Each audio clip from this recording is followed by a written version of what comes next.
Thank you.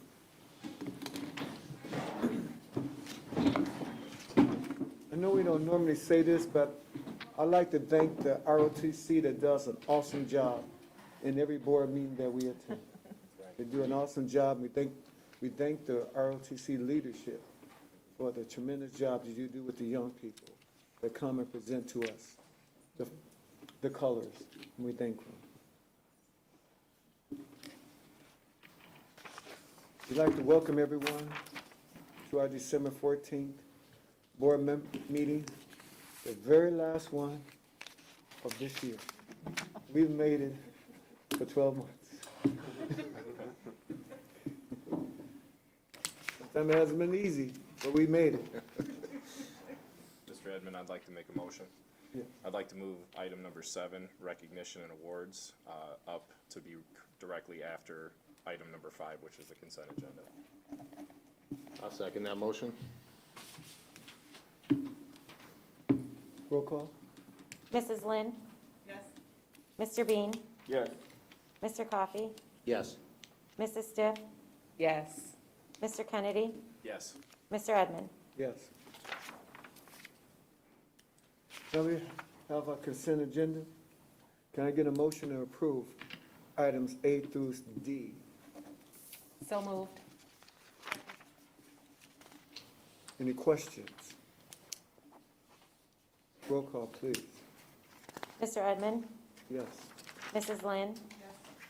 Mr. Bean? Yes. Mr. Coffey? Yes. Mrs. Stiff? Yes. Mr. Kennedy? Yes.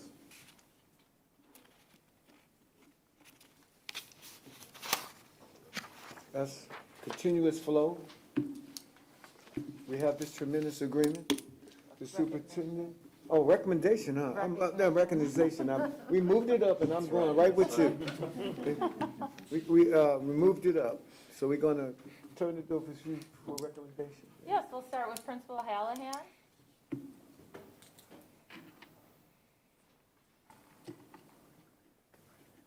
I think I know how to do this by now. There you go. Got it. Thank you. Good evening. We ask that all students and staff who are receiving board recognition tonight stay until all of the recognitions are finished. At that time, the board will take a short recess so the members of the school board, the superintendent, and assistant superintendents can meet and congratulate all of the award winners and their families. Families may also come forward and take pictures during the recognitions. Thank you in advance for your cooperation. Tonight, I'm proud to recognize students from the Juliet Central JROTC leadership and academic teams. Both teams qualified to attend the National JROTC Leadership and Academic Bowl Finals in Washington, D.C. that were to be held in July of 2021. Both teams went through 2 rounds of rigorous internet-based team testing, at Juliet Central and scored high enough to qualify for the national finals. The academic team testing was similar to a high school scholastic bowl event, while the leadership team was tested on JROTC curriculum. The academic team was one of 32 national qualifying teams from an initial pool of nearly 1,700 Army JROTC programs. They also finished as one of the top 3 teams in our 9-state brigade region of 120 high school JROTC programs. The leadership team was one of 40 national teams. Unfortunately, COVID-19 restrictions prevented the teams from participating in the finals in Washington, D.C. this past summer, but we're proud to honor their accomplishment here tonight. Students, when I call your name, if you could please come forward. First, we have the members of the academic team, who are Nicole Aguirre, Catherine Colome, Victor Munoz, and Daisy Vargas. The members of the leadership team are Samantha Gonzalez, Alexis Claff, Lillian Luangsumcum, and Melissa Suarez. And their instructor is Major Phil Jaco.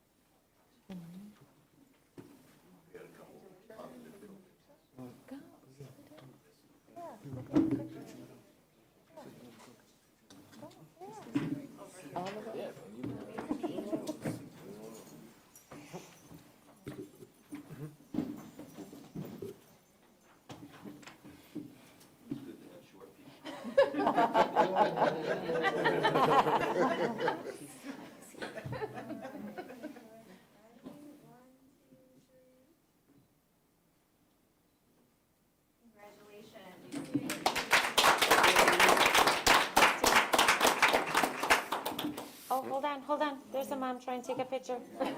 Did you get it? Okay. I know.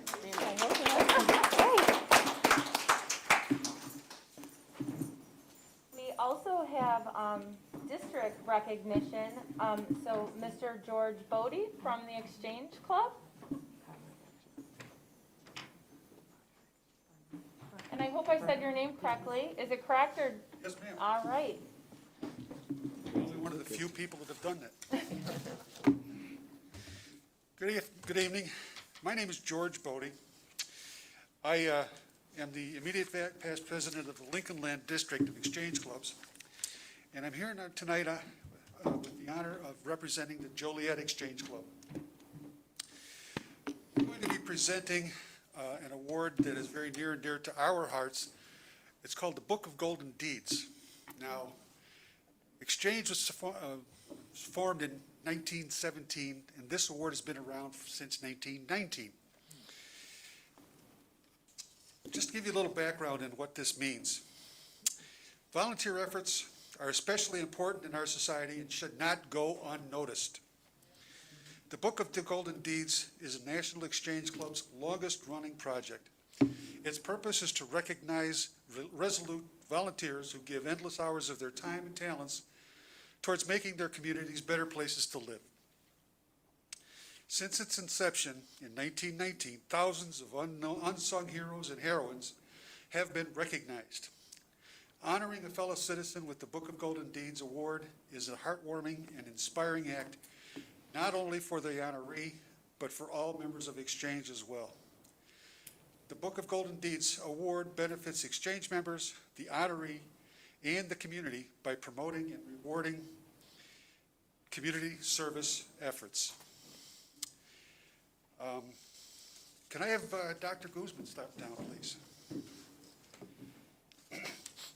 Dr. Guzman is one of four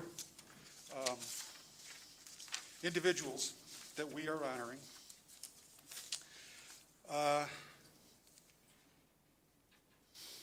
For the vaccination clinic that was run by the fire department last spring. It ran from February until May. I don't know if you're aware of how much was done there. There were over 64,000 injections given at that clinic with over 13,000 volunteer hours. It was manned by active firemen, retired firemen like myself, several doctors, and a whole bunch of nurses, one of which was Jan Quinlan, who's our councilwoman. The real story of the vaccination clinic was that of the volunteers. It took about 30 people per day to staff and operate the clinic. There were 30 people per day, 5 days a week for 4 months, with only a few days off. It was a genuine community effort to make the clinic a success. Day in and day out, the effort of volunteers was incredible. Now, Dr. John Stroman from the hospital and Deputy Chief Jeff Carey got together and started this program. We needed a place that would be easily accessible, handicap accessible, would have parking, and could be very beneficial and hold a lot of people. They approached Dr. Guzman, who granted us the use of the field house at Joliet West, which worked out perfectly. The program that was set up worked efficiently and just like dynamite. I mean, people were coming and going, even with the 15-minute waiting period. They were in and out in less than a half an hour. We had all but 4 people that were vaccinated were Joliet residents. And just out of curiosity, I don't really know why. The 4 that weren't local residents were 4 members of the cast from Chicago Fire. They showed up unannounced. that caused quite a stir. Did you know that? Yes, we had celebrities. Apparently, our fame had spread as far as Chicago. So, without Dr. Guzman and her willingness to help and become part of the team, we couldn't have done it without her.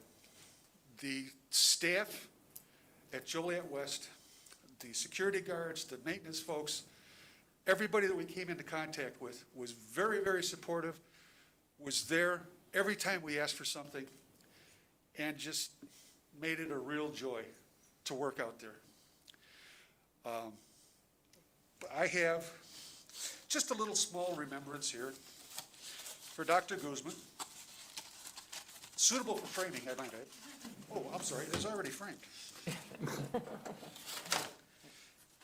On behalf of the National Exchange Clubs, the Exchange Club of Joliet, I would like to present this plaque honoring Dr. Guzman for her efforts in the COVID clinic in Joliet last spring. Ma'am?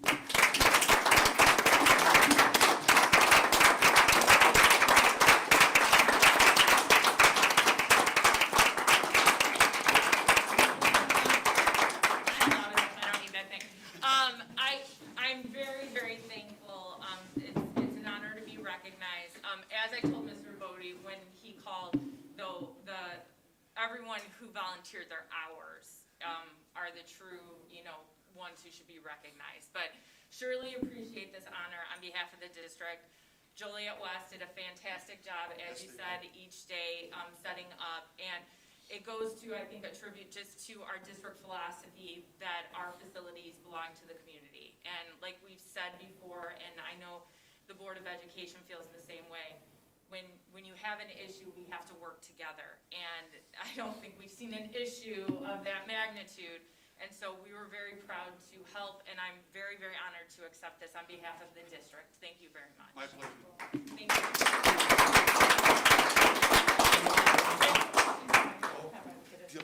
The obligatory pictures. I have to listen to Ms. Bush.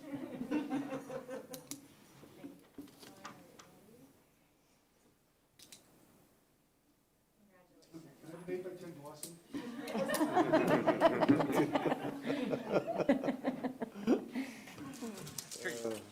Thank you so much. You're so welcome. Thank you. And I also know we have Ms. Jane Bernhardt here on behalf of the Project Pride, or Project Acclaim. It's not in front of me, Hall of Pride. It used to be Project Pride, so you're not far off. Okay. Yeah. We rebranded.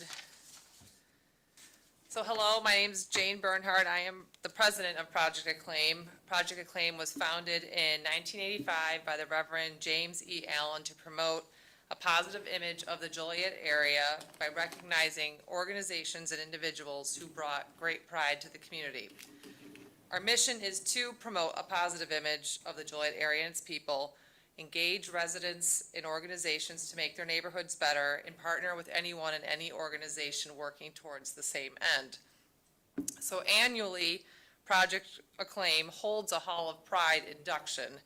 And since we started doing this in 1987, we have inducted approximately 140 individuals and organizations whose long-term efforts have been dedicated to making the greater Joliet area a better place to live and raise our families.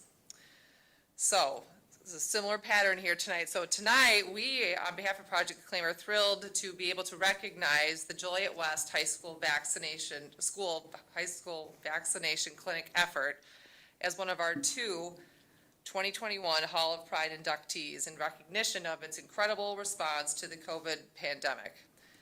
The history of the clinic's establishment at Joliet West High School, which was better described by the gentleman before me, is one of community coming together in a time of need.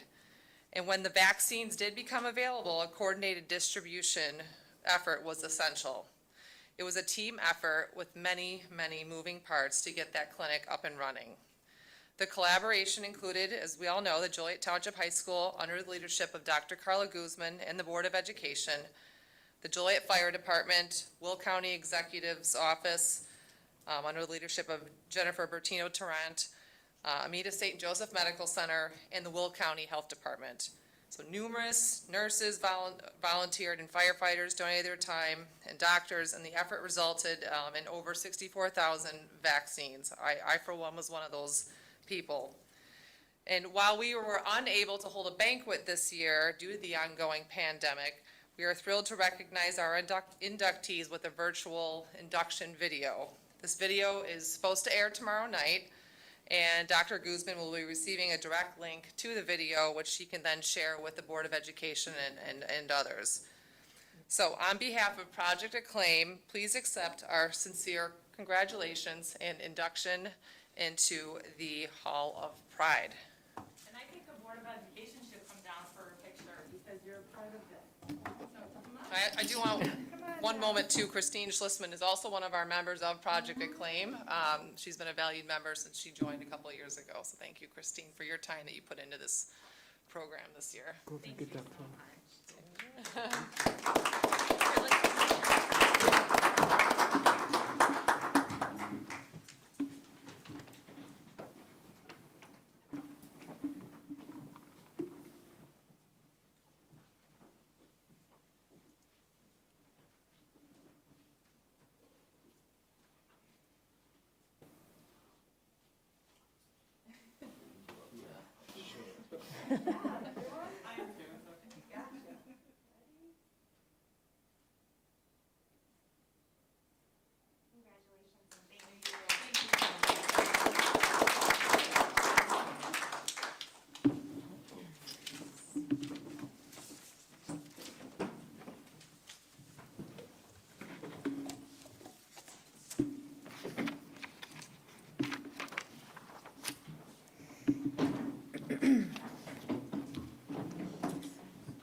So we're gonna take this time for intermission to do some handshaking. All right?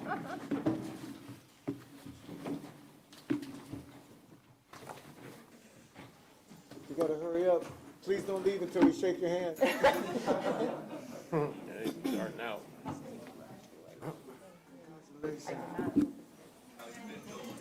You did all that by yourself. That was amazing.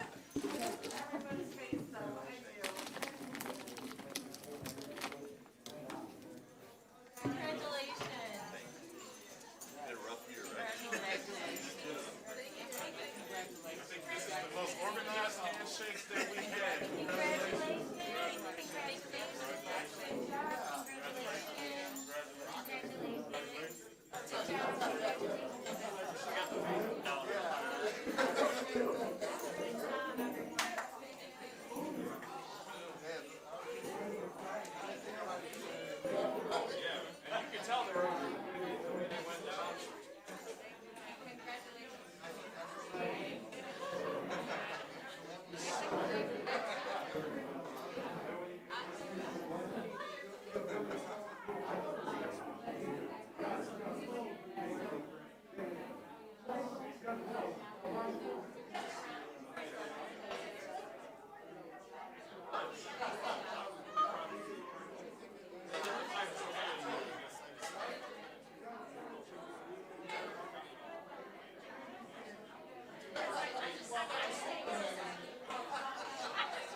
I've been up to everyone.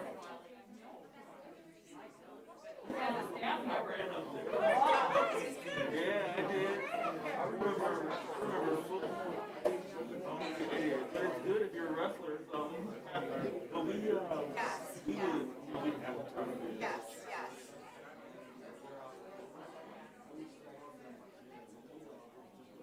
He'll order the book, I don't know if he'll have it for Institute Day, but he'll have it for Sick Day, so they can have it in the resource. Yes, yeah. I know. So a 2-hour kickoff, and then we'll have 5 hours, second semester, so 5.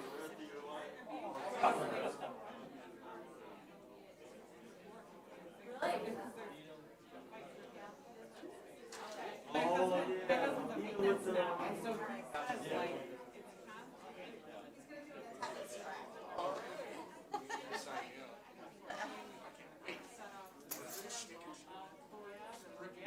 I never knew that even existed.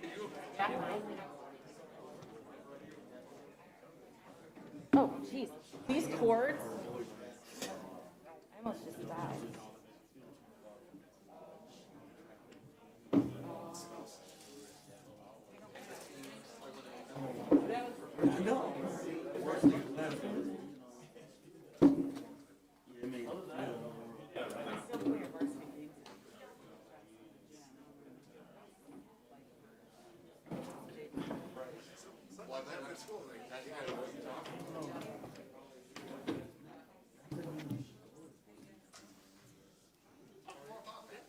We done with all your awards today? I know. I did not orchestrate. Yes, you're right. So who did you pay? Who did she pay? Are we? Oh, yeah. I'm always the last one there. Always the last one. Well, thankful, and I guess we're going to move on to rest of our meeting. We allow, we normally pass this over to, well, it's really been Dr. Carl anyway. So we ask you to go ahead and do the superintendent report, all right? Sure. Thank you. I'll just be, I know. all right, sorry. So there is no correspondence or legislative report. So we have our fall housing report within the board packet. As you can see, there is 270 more students this year than last year. Yeah. However, if you compare it to the pre-COVID year, it's more comparable. It's higher, but it's more comparable. So we look at that each year, and we use that for our projections, and we'd be happy to answer any questions that the board might have. I don't think so. Other than, you said it's more comparable to pre-COVID. Do you think that has anything to do with some of the kids maybe coming out of homeschooling? I know some parents elected to do that during. I'm not sure. I'm not sure. I don't know if I could answer that question. It probably has many different, reasons and variables. I think last year there was probably a little bit of a dip down, maybe because people went into homeschooling. So I think it could be. Okay. Yeah. Just curious. Yeah. Okay. If there's no other questions, then with us tonight, we have Ms. Archana Liggins, and she's going to talk about our partnership and the continued partnership that's within your packet tonight. So thank you for coming out this evening. I have to touch something. I think I'm loud enough. Can you hear me? Oh, there we Yes. go. So, good evening, Archana Liggins. Most of you may know me from my work that I do in the community here. I work for Northern Illinois Food Bank, and I work in Will, Grundy, and Kankakee counties. We're in Will. This is my county. This is where I work. But I also am the CEO and founder of Bag Lady Outreach. And as I was sharing, I was here previous to COVID to talk about the Bag Lady Outreach toiletry locker. And it was kind of like a pre-COVID thing, and it was just something that we were doing as a pilot. It ended up working really well, but then COVID hit. What we were able to do, so thank you guys for the opportunities for allowing us to have that here. We were able to take that product out of it and still do a distribution to the community, to the students, because the product was here and it was for you all to have for your students. So we kind of took a break, and then school started again, and everything was still going on during COVID, and I still work for Northern Illinois Food Bank and still got to serve the families, and decided, oh, I better get back to this. And so we decided to relaunch the toiletry initiative. And so I was able to get some donations. The Zonta's group here in Joliet did donate for the lockers that were in storage, just waiting for us to get back to school. So we had one whole school year off, so we weren't able to do anything with that. But we were able to get them built and get new product in, because then I got a donation from somebody who said, oh, thank you for the work that you're doing in the Joliet School District. We really appreciate it. We're here, you're relaunching the lockers. This is for you all. And so that's why we were able to recently deliver the 2 lockers. One is in Central at the nurse's office, and the other one is at West at the PPS office. And we were able to put the toiletry items in there. Toiletry items include feminine hygiene items, a unisex bag for, boys and girls, and socks. Because we hear socks is one of the things that most students are in need of. And I heard that from my kids who were telling me, like, yeah, you may want to include socks in that. And so it was something that I did like a couple of years ago with my daughter. She just wanted to do something to give back. And it's just an idea that we kind of still rolled with. And so, again, thank you guys for the opportunity to allow Bag Lady Outreach to be here. Since then, and it was pre-COVID, I won the Remarkable Woman Award for the city, for Chicago, and for the country. And then I was also on the Kelly Clarkson show. So for the work that I'm doing in the community with Bag Lady Outreach, and so it's a continued effort. Right now, I've got 2 of the lockers going to alternative schools, as well as a middle school and another school, and then I've got the Rockford Public Schools District that are like really on top of it. But I'm doing Toys for Tots right now, so I have to take a break. But I am getting back to some schools and in some other school districts.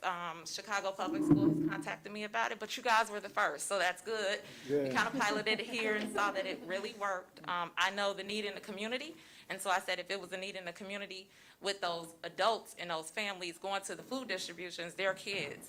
And so we know that that's something that parents can go to the store and buy with their SNAP benefits. And so that's how that idea kind of came.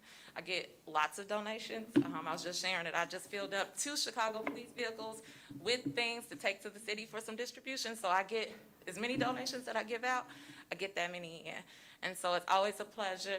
I know I did check in with Christine, and she shared that they're like still kind of working with where they're going to locate the lockers. They are there, the students to know about it. I know it's something that we're continue to kind of work through. It's new. I think in your package you see what I'm asking for as far as the contact information, like no personal information. I just need to know the child's age, what they are receiving, that hygiene item, and the date that they received it on, just to get some data on it. Other than that, again, thank you guys for just being that pilot opportunity for it. It worked, and other schools are very interested in it. And I know it's here at the high schools, but there is opportunity for more. So if you all know of some other schools that are here, I'm local. My office is up the street. I can always drop off a locker after Christmas. So it's available. Any questions? Just a thank you. Thank you. Thank you, guys. Thank you for allowing me to serve. I appreciate that. For giving your time to this. Yes, I appreciate it. It's cool. My kids like it. They remember when we were just doing this as a, let's get some stuff together. And so it's been really awesome. I'm thinking about changing and tweaking some of the items that I put in, because I've heard a lot of teachers are like, no, deodorant. Like, please, just, if you just have a whole toiletry locker of deodorant. And I'm like, oh, okay. So I'm thinking about maybe asking what some of the items are, but if it goes down to like purchased product versus donated product, that's how I have to kind of put them together. And due to The supply chain, this year I didn't get my Bomba socks donation, and so I have to purchase those items. And so we know when they're there, the students do take hold of them. And so it's a really good opportunity for just students and just, restoring their dignity and hope and everything, and just knowing if they've got those trusted partners that they can go to in the school to get that item, that it's there. Because we heard that some teachers have those things stashed and they're taking their own money to go buy those things. And I get that stuff all the time. And so it's there. Thank you. And is also providing toys for tots for our grandparents raising children group as well. Oh, that's good. Thank you. Thank you.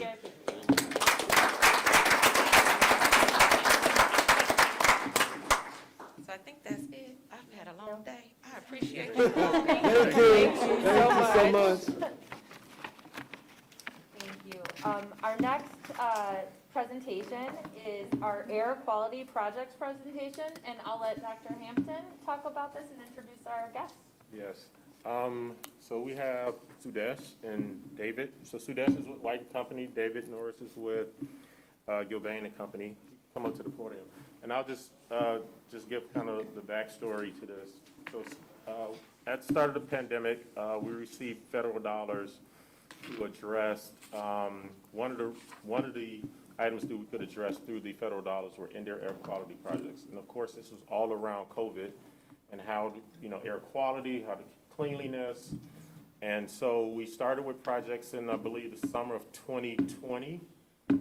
Then we also received ESSER 2 and ESSER 3. So we have come up with a plan to address priorities in regards to our HVA system. We did share some information to the board in March of this fiscal year, knowing that we would come back and share exactly where we are. So we're at the point now where we're going out to bid. And we're going out a lot earlier because we need to secure equipment. So I'll let Sudesh and David run through the presentation, and then I may jump in here or there to continue the conversation. Hello. My name is Sudesh Saraf. I am a director of MEP at White & Company. We're design architects for the district. So like Dr. Hampton said, Dr. Hampton reached out to me last year and said, because everybody was concerned about ventilation systems, and that's where the biggest issues were related to, and we had written a white paper related to what are the things that we can do with minimal dollars and how far we can take those dollars to do what we need to do to secure these schools and get them in a condition that the kids are safe. That was the biggest goal. And I remember, if you remember Dr. Hampton, we created a spreadsheet, and we had, here's the low-hanging fruit. Here is, you spend a little bit more money, we get this, and then maybe there'll be funding coming from other sources, which happened this year, and then we can do a lot more things. And so we can go over and, I guess, do I just? Yep, just put, there you go. So the low-hanging fruit, I'll talk about that first. That became our phase 1 work. And the low-hanging fruit was, we can increase the indoor air percentage in our units. Our units were, they were designed for whatever CFM they were designed for, air quantities, and some portion of that air comes from outside. So one of the things was, can we increase that outside air to bring into more fresh air into the buildings? What are these units capable of doing? So we went through all the units at both the high schools, and wherever we could increase the airflows, we went from 10 to 15%. We wanted to be in the 30 to 35%. So we're getting 1/3 of the air from outside. We're getting more air exchanges in the building. So we identified a lot of the units that were installed, at Juliet Central. If you remember, there was an IAQ project done in 2007. Those large units that are on the top of the roof there, those were all designed actually for 30, 35% air, but over the years, they probably had been reduced by the maintenance staff and whatnot. They were not delivering as much as they, so we identified those units that we can increase the outside air. So we got a third-party test and balance company out here this past, I believe, March. They came in and they basically, wherever they could do, at both the schools, whichever units we thought are long-term units that can stay in the school, we can just maybe rebalance them and get more outside air in those units. So we got those final reports from those tests and balancing was done. We went back and forth, took about a couple of months, but we accomplished that task. The second part of that phase one was the changing out the filters to more high efficiency filters. Now the district had really done a good job of that already. Both schools, wherever they could have increased the filtration, they had already done that. But there were still some places where we were using, MERV is like a rating of how efficient these filters are. MERV 7 is about 35% efficient. So that's most of the schools, the older units had the MERV 7 filters. And so the new filters that we recommended were MERV 13 filters. That's basically without increasing the size of the filter, the width of the filter in the same filter rack, we can put a more efficient filter. So wherever we could do that, but the district had already done a lot of that stuff. So when we recommended that, they told us that a lot of that had been done already. So that was really, really good. The district was really proactive with that. And then the unit ventilators, you don't have a whole lot of them at Central, but at West, there's still a lot of unit ventilators, and they come with like a 1-inch filter, like something like you would have in your home furnace. Those generally are about MERV 3 to 4. There are really, really very inefficient filters. But those, we can go up to MERV 10 in 1 inch now. So we recommended that, and wherever they could change them, they changed them. So that became our phase one project, and we completed that like earlier this year. The second phase where we have spent a little bit more money is by adding electronic air filtration. And this, before the pandemic hit, we used to use this on some specialty projects. These were expensive ways of improving air quality. But last year, suddenly there were a lot of manufacturers started coming up, and they started promoting these systems a lot more. And we came up with, and then we identified units that are long-term units, again, like those units that were installed in 2007. Those will last about 30, 35 years. So those units are going to be around for a long time. So why replace those units when you don't have to replace them? But we can improve those units by adding these electronic air filtrations called bipolar ionization. They use a new technology called bipolar ionization, in which they basically have, it's like a series of bulbs you put in the airstream. As the air hits the bulbs, it generates these positive and negative ions, and they go into the space, and they seek out all these free radicals. Like, just like in a body, if you have antioxidants, they seek out the free radicals and clean them and clean your body and make it healthier. Same thing they do is if there is somebody sneezing or coughing in the space, there's like a lot of these positive, negative ions in the space, and these positive, negative ions that come out of these bulbs, they get attached to them, they become heavier, they drop to the ground, or they can come back to the unit and get picked up by these high efficiency filters to improve the overall quality of the air. Generally, the biggest, impurities we find are TVOCs, off-gassing of furniture, off-gassing of, maybe somebody's using cleaning products and stuff. Those are TVOCs. And then we have CO2, and they have a lot of kids in the school, they're breathing out CO2, that's an impurity. And then one of the biggest one is the particulate matters. That's where the smaller particles. So these electronic air filters really, really work very well. So that project was done this past summer. We have completed that project, and we added these in multiple rooftops and air handling units at both the schools. The only ones we did not replace them is the one that became phase 3 that we are replacing in totality. So basically, and plus what we also did is we also added monitors in the school. So both schools have about 10 monitors, and like if you walk in the schools and you pay attention, there's a lot of these monitors that are monitoring all these impurities that you can actually remotely monitor to see how your indoor air quality is doing. Unfortunately, because of the IT issues, we can't do that remotely from outside, but within the school they can be monitored. So we have them. I mean, they can be, like I said, they can be monitored from iPhones, Androids, and laptop computers. So that is phase 2. So phase 1 and phase 2 are completed.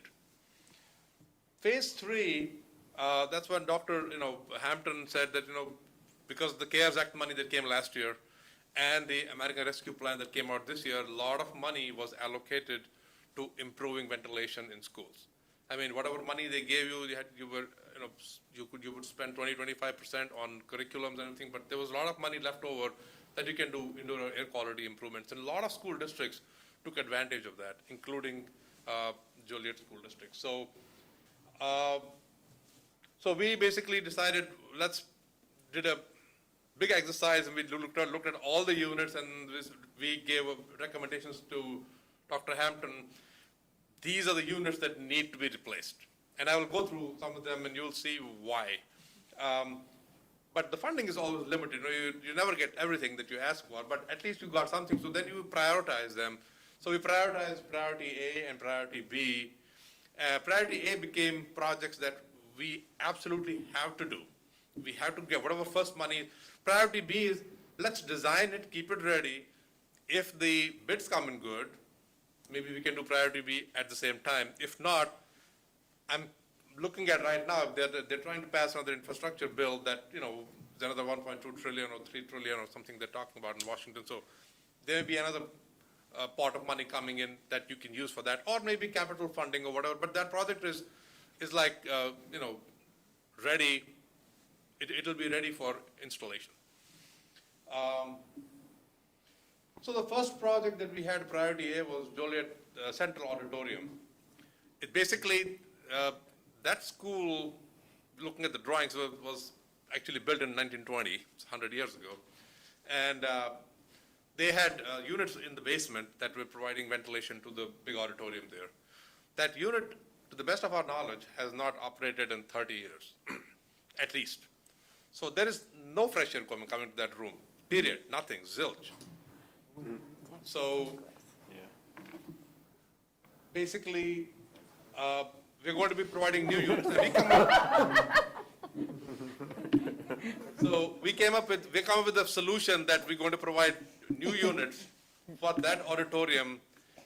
It's very challenging. I mean, you know, we worked very closely with Gilbane to try to figure out how we can get air into this facility. I think you're going to like the solution. It's going to be another unit on the roof, but inside you cannot tell the difference.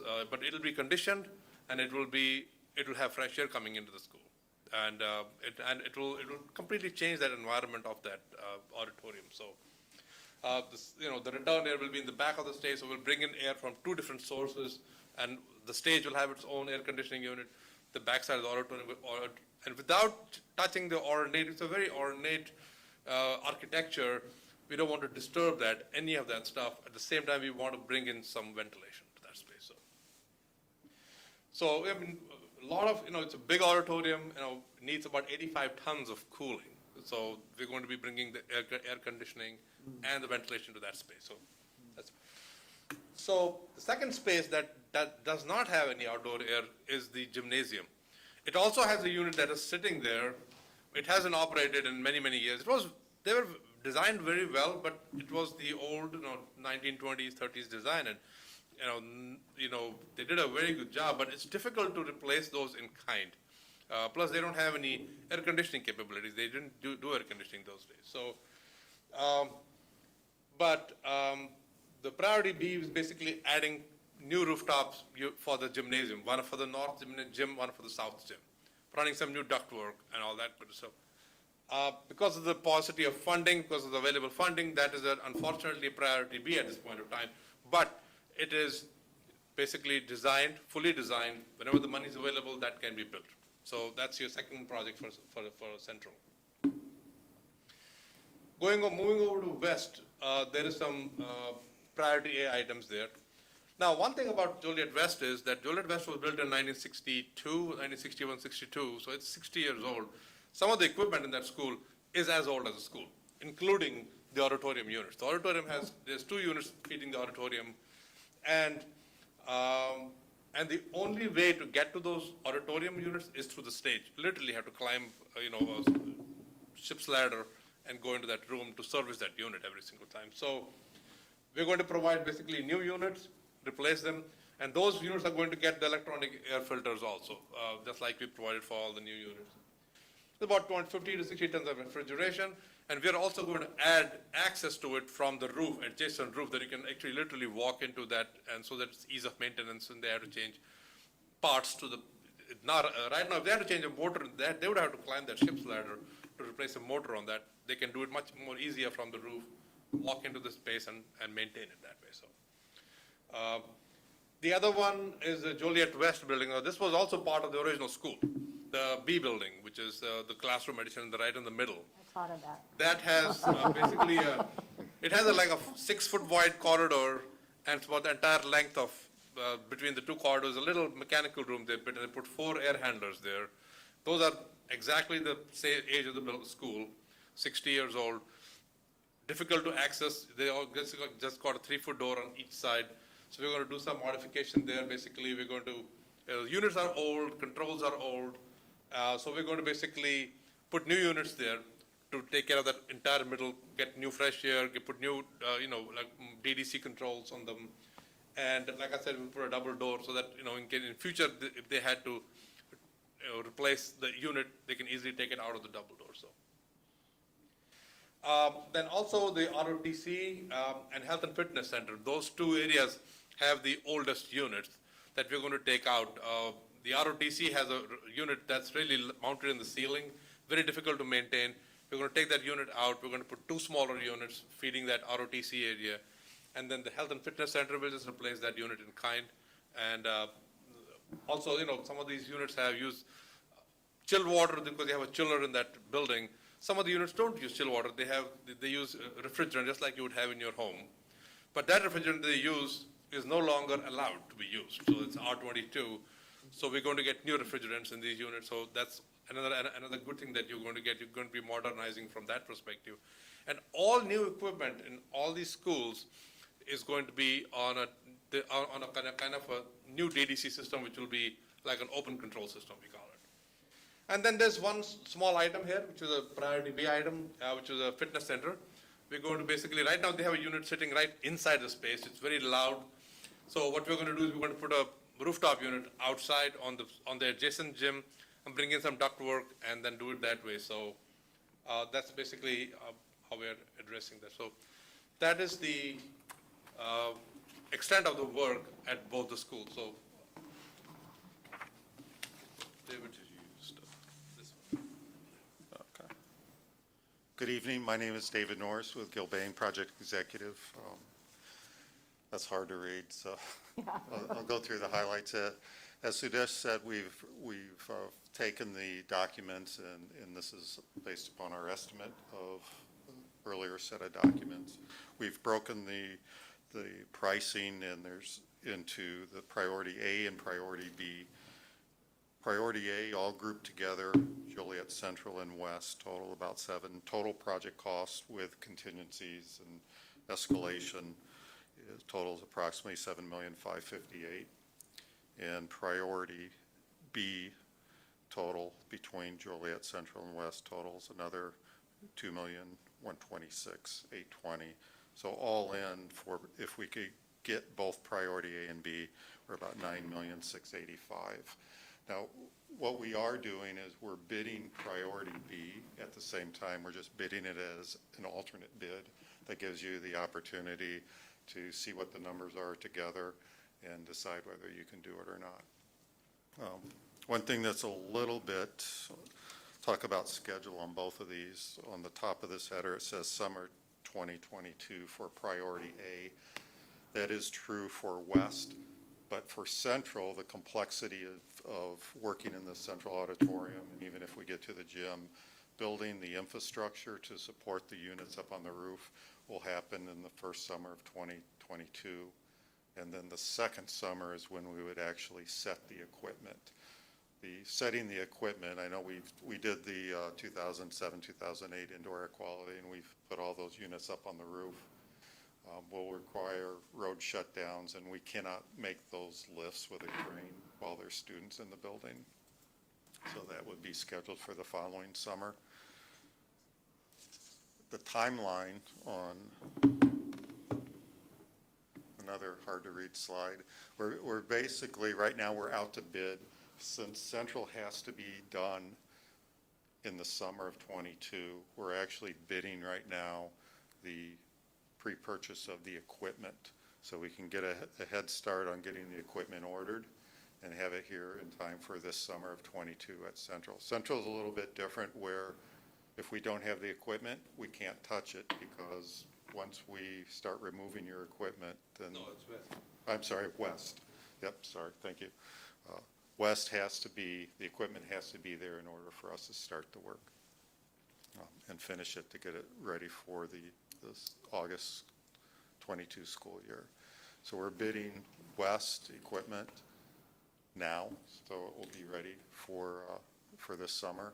And we're also pre-bidding the steel package for Central. That's a long lead item, it's a supply chain. So we want to get a head start on that steel package. So we're out to bid now for the steel platforms that will go up on the roof at Central. And then later on in the end of January into February, we'll bid the second bid release, which would be the supporting contractors, so the mechanical contractors who will receive the equipment and install it. That bid package will come out later in January, February, as well as the, call it a general trades package, which does the odds and ends of getting the components together. Yeah, and what I would add is, due to the strategic plan, we have a master facilities plan in place, which made it a little easier for us to really disaggregate these projects. One of our goals was to try to be one of the first out there in line for equipment, because as we know, schools in our state and around the country are doing some of the same things, and with the supply chain being short, we wanted to try to be one of the first out there.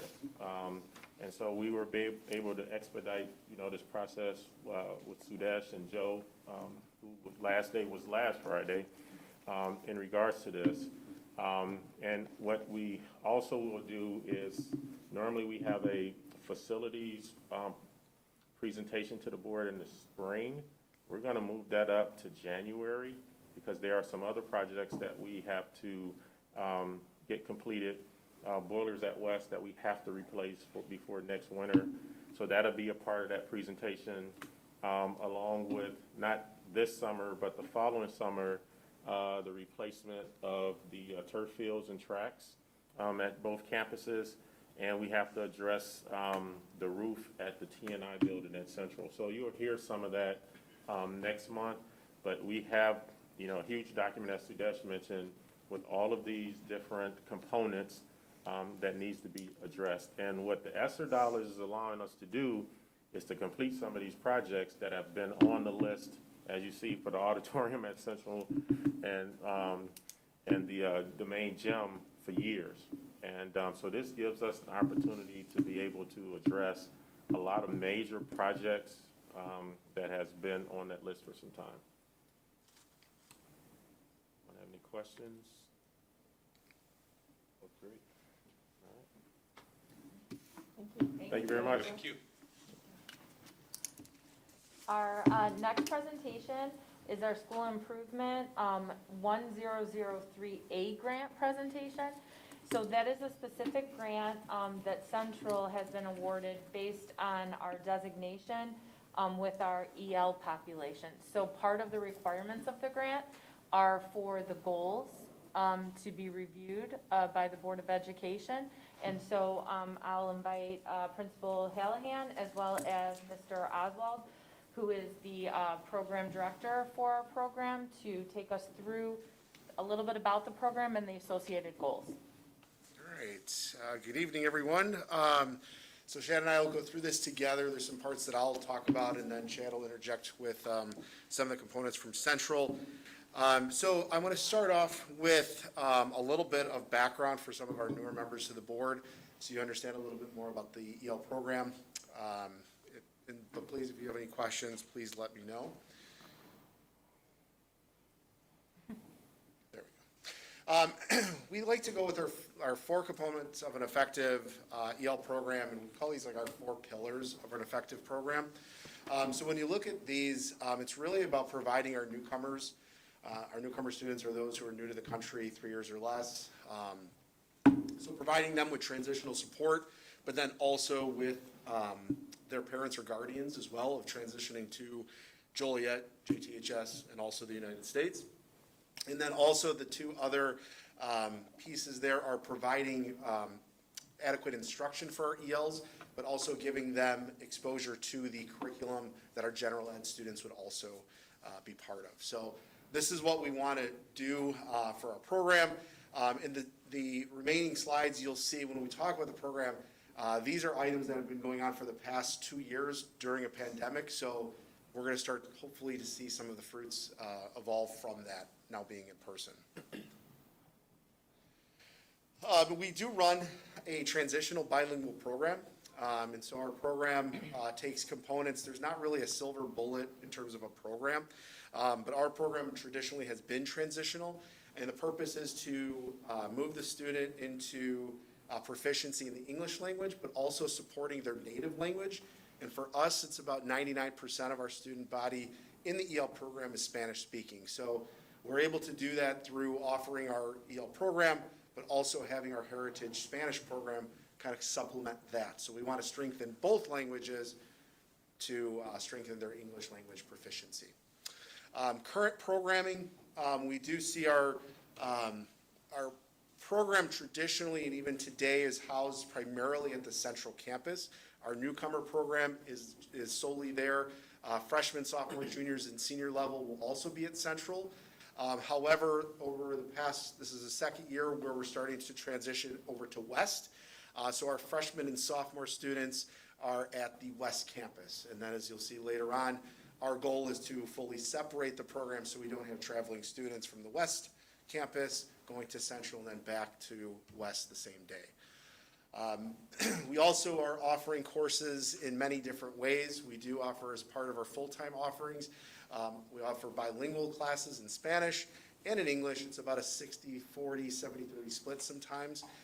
We have our co-taught English 1 and 2 classes at both campus, and that is with an English teacher and an ESL endorsed teacher. And then we also offer SIOP courses, which are taught by teachers who have SIOP or Sheltered Instruction Observation Protocol training.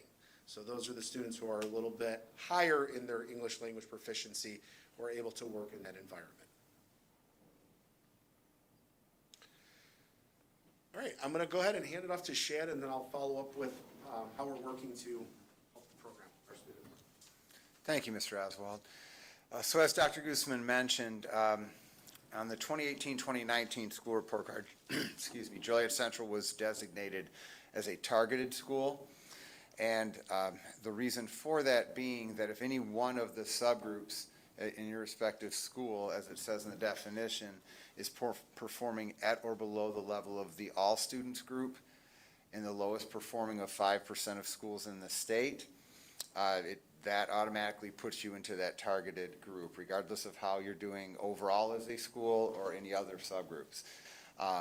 And again, the reason behind that, and I agree with it, although I'm not proud of the targeted label, is about equity and about making sure we're serving all of our students in all of our student groups and focusing on the needs of each of them. And so while this was something that this program and these students were a focus even before we received this designation, I'm very proud of the work that Paul and his team and others have done in the meantime to get us moving in a direction where we can change that. As you know then, COVID came along, and so in 1920, schools kept whatever designation they had in 1819. And then this year, and I took this right off of the Illinois report card, that's what it says on everyone's school report card under summative designation. This requirement to issue a designation was waived, so on and so forth. So I share all that because while we remain a targeted school since 2018-19, we haven't really had an opportunity to move out of that because they haven't changed the designations since then. However, we are still, even though, again, in 2021, they're saying they're not giving us a designation, we're still considered targeted. And so we are doing, there are some requirements that come with that, and that's where I move to the goals. There we go.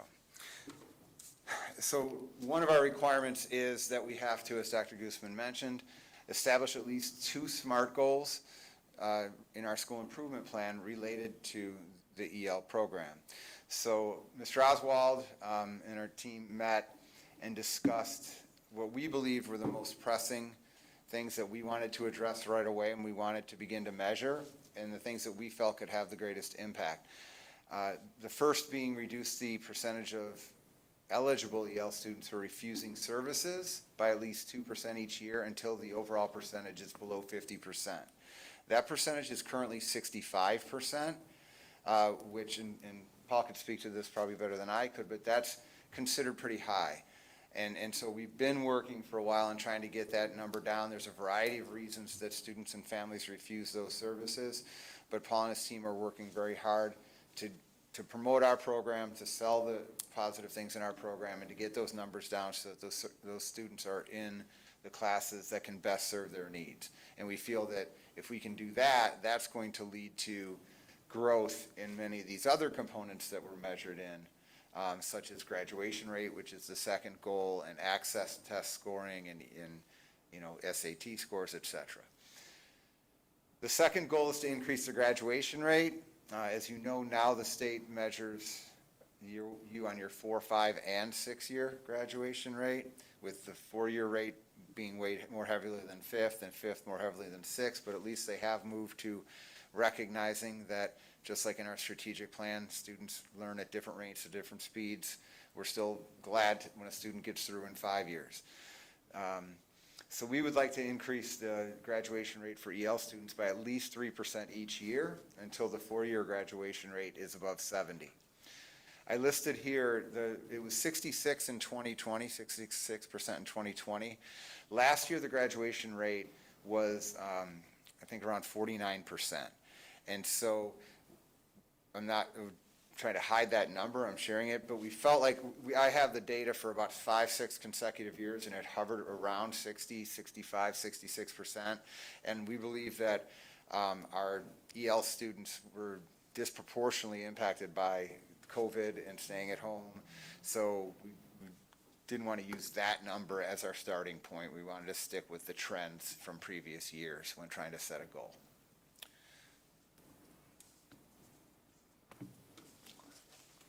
I'm sorry, Shad, I have a question. Sure. What are your objectives for goal number 1?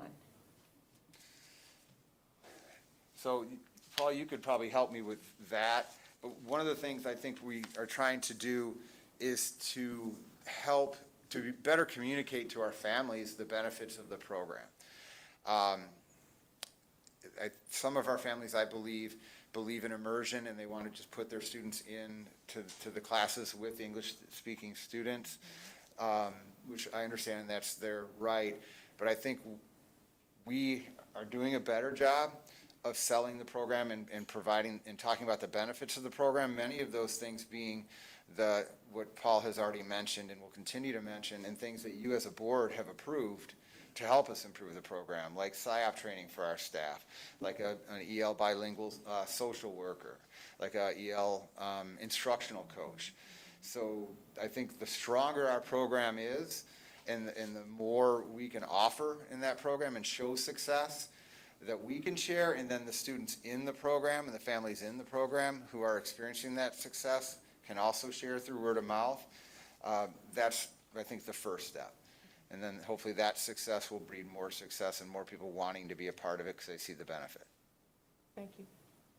Yeah, and just to add on to that, I think we kind of, over the past few years, we were noticing that our ELs in many different categories were very stagnant in terms of access scores, SAT, or, pretty much every area.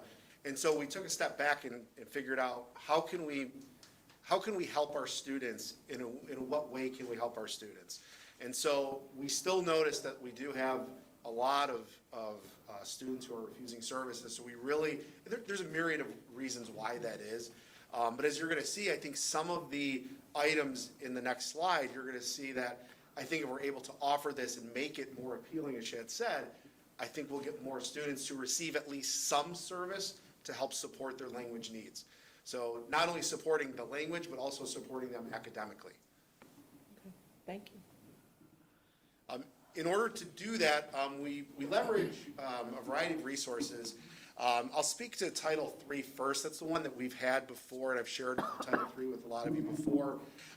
That is around $60,000 this year. It hovers around that same same amount, usually year in, year out. But we use that money really for professional development, student instruction and materials, and then also for family engagement. Those are the three pillars of that particular grant. But this year, because of being a targeted school, we also have access to Title I 1003A. So it's an extension of Title I, but it is going to be for our targeted group, which is our EL students. The previous year, last year, we had $210,000. It extends to this year, and then it'll extend it to next year. So right now, we have access to 210 for FY '22, but we still have another 208 coming as rollover. So technically, we have about $418,000 just through 1003A. Now, as we said, though, there is a caveat that it has to be used for central. Okay, so it's a little bit of a challenge because a lot of the stuff that we do, we try to incorporate West and Central teachers, but we do figure that a lot of the initiatives that we can do will be housed at the Central campus. Okay, and there will be, I'm sure there will be some spillover though into the West campus as well.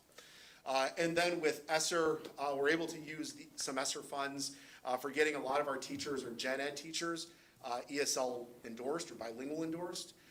So upon the conclusion of that, at the end of this year, well, I'm sorry, in August of 2022, we'll have roughly about 42 teachers, 43 teachers experiencing that.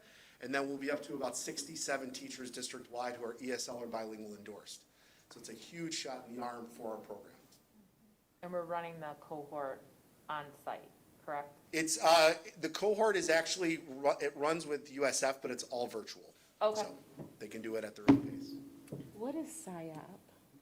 PSYOP training it's basically a tool, it's called Sheltered Instruction Observation Protocol.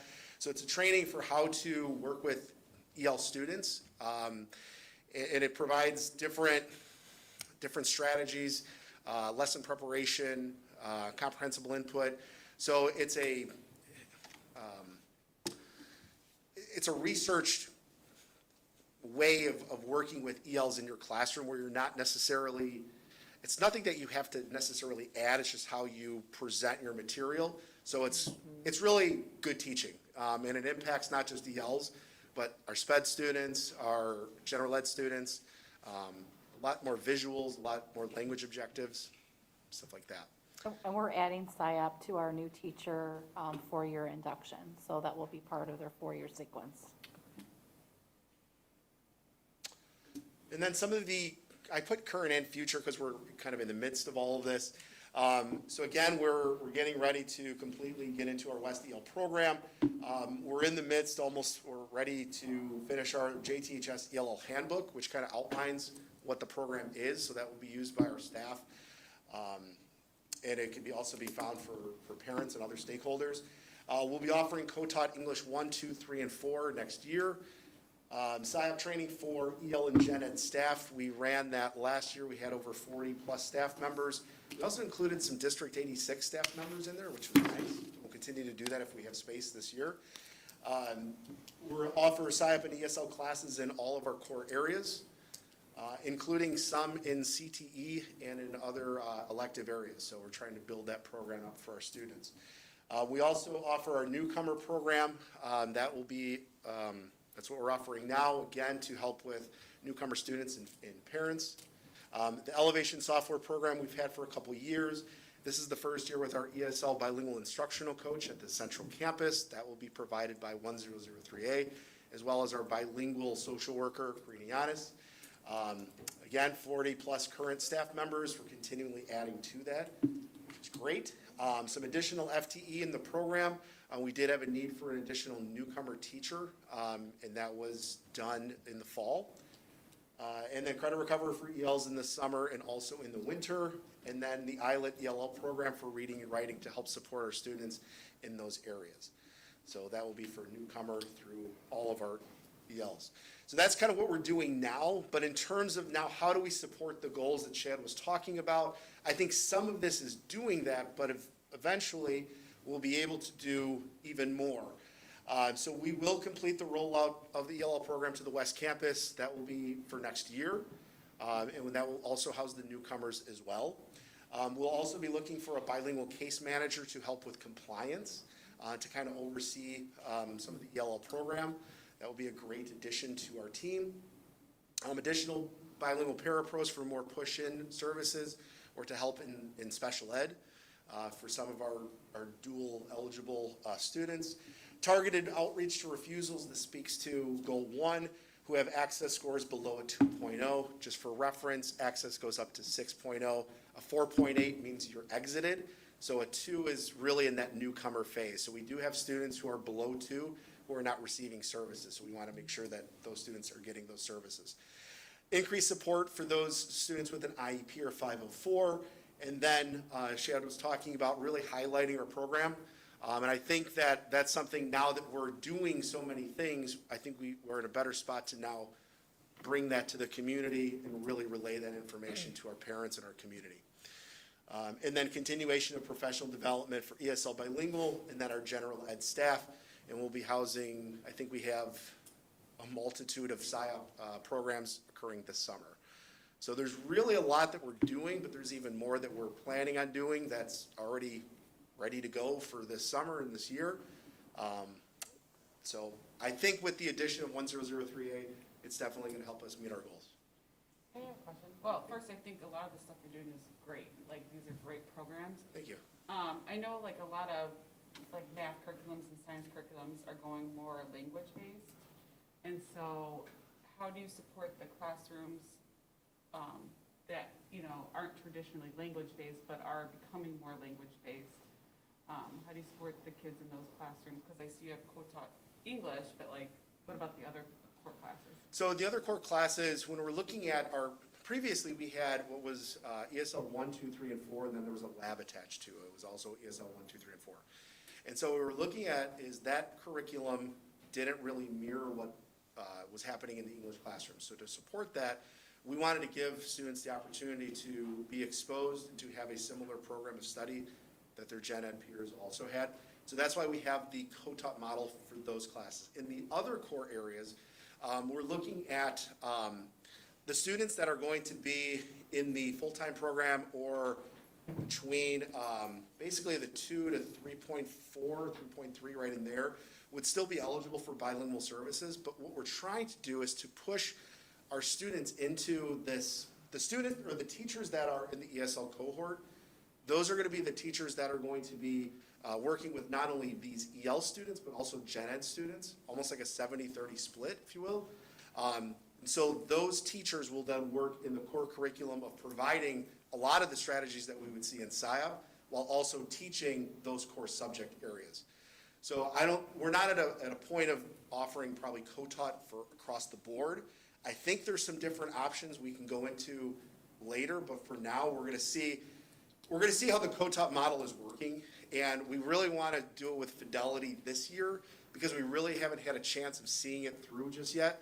So after this year, I think we'll have a better shot of looking at it and saying like, yeah, this is working or this needs to be tweaked.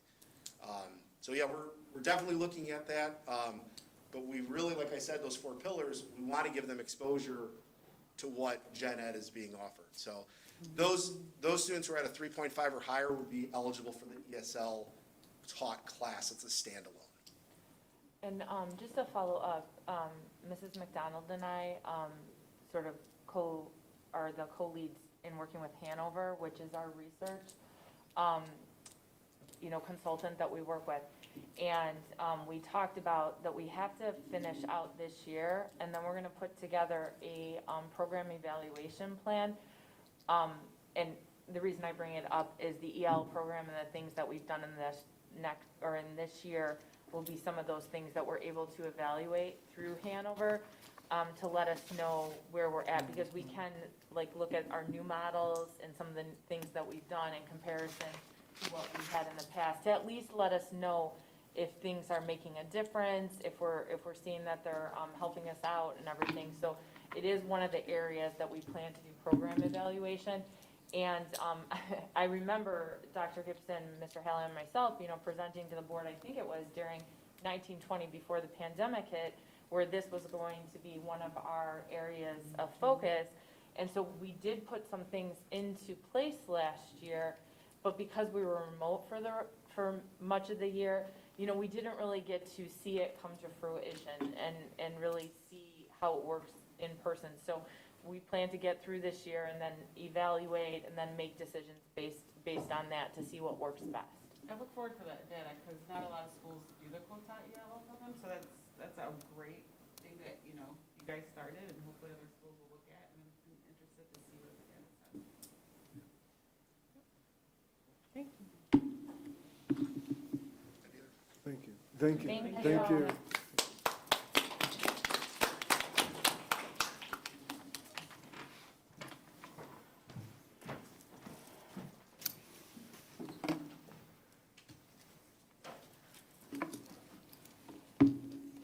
So this is the last presentation this evening, and the board already saw some of this data. I added the additional week because, as we talked about, I wanted to provide a tardy update.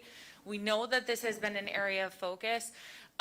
Just where we came from, this is associated with our strategic plan, specifically Strategy 5. I actually was on Strategy 5 when we were working through it. And one of the things that we talked about specifically was tardies. So we knew that some of our response to tardies wasn't the most appropriate response. What I will say is that I don't believe we had a solid plan going into this year. And so we were behind the start line when we came into this year. So we've been in response mode as it comes, or I'm going to say reacting to the issue, but we're tweaking and we continue to tweak. So the purpose of this is to show you where we're at, and then also talk about resetting for next semester and what that looks like, and then also working towards a better plan for next school year. Because part of our issues right now, it is definitely a capacity issue with a shortage of staff, because there are things that we want to do, like interventions such as potentially lunch detentions or before and after school, whether you want to call them detentions or groups or working with students. But because we have staff doing overloads and not just enough staff at this time, it's hard to put those things into place right now. So we're working on a plan again for next semester, and then a plan going into next year. And if you have any questions as I'm going through, just interrupt me if you see anything that you want to talk further about. So, and I want to thank our instructional coaches because they do a fantastic job. But this is part of an entire, I'm going to say an electronic document that they put together. But the first portion of it is tardy.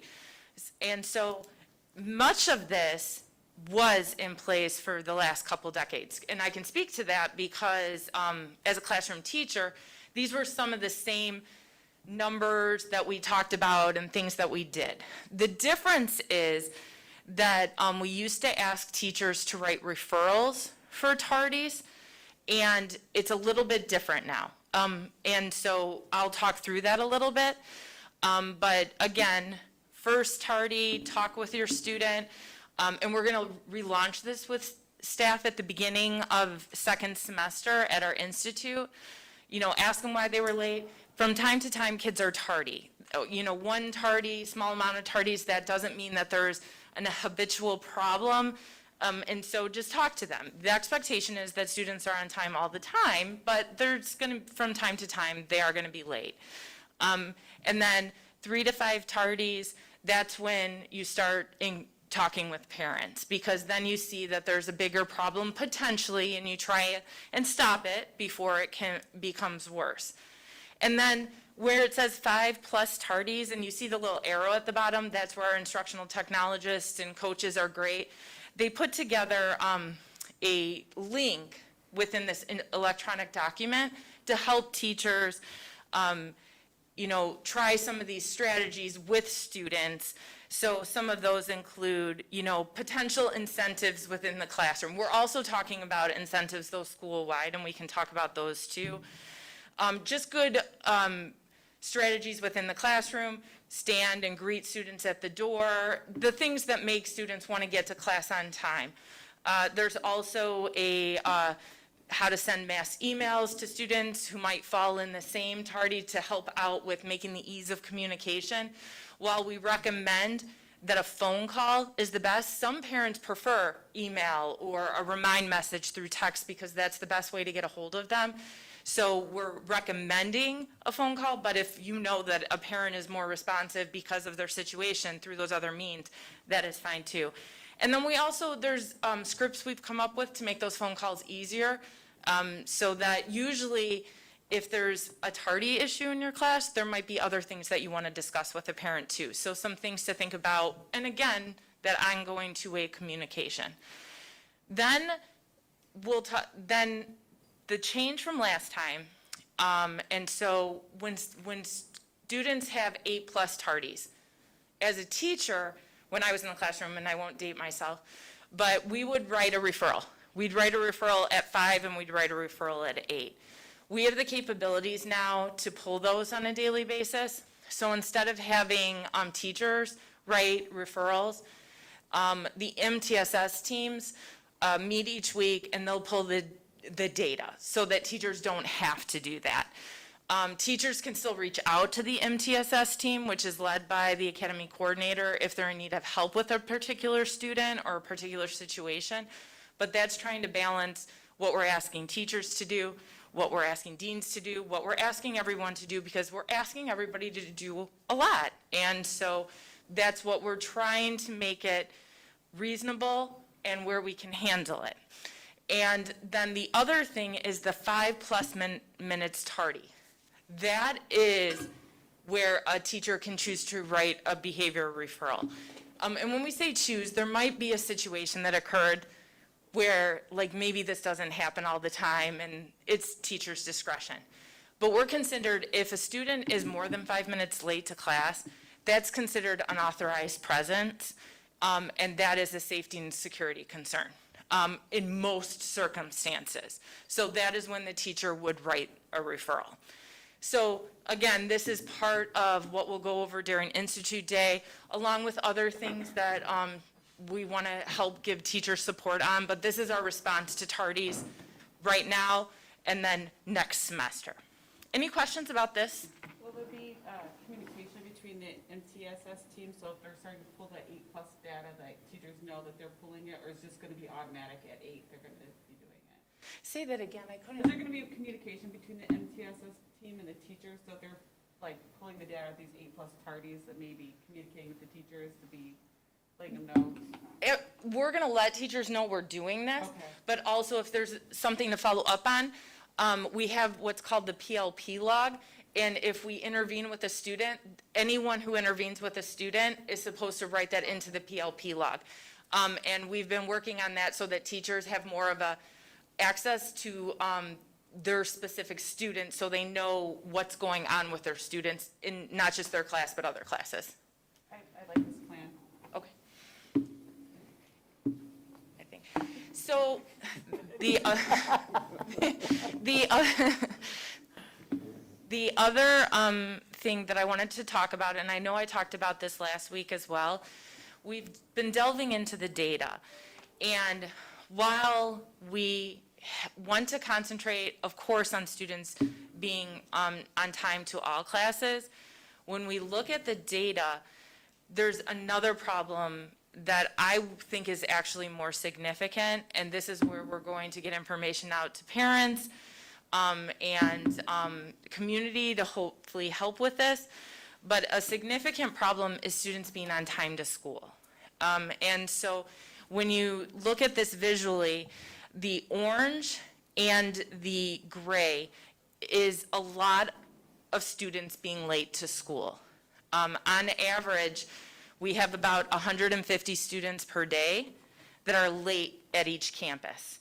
And so that is a significant problem that we need to work with our families on. You can see, and this again just sort of shows at West there's been a downward trend. And then at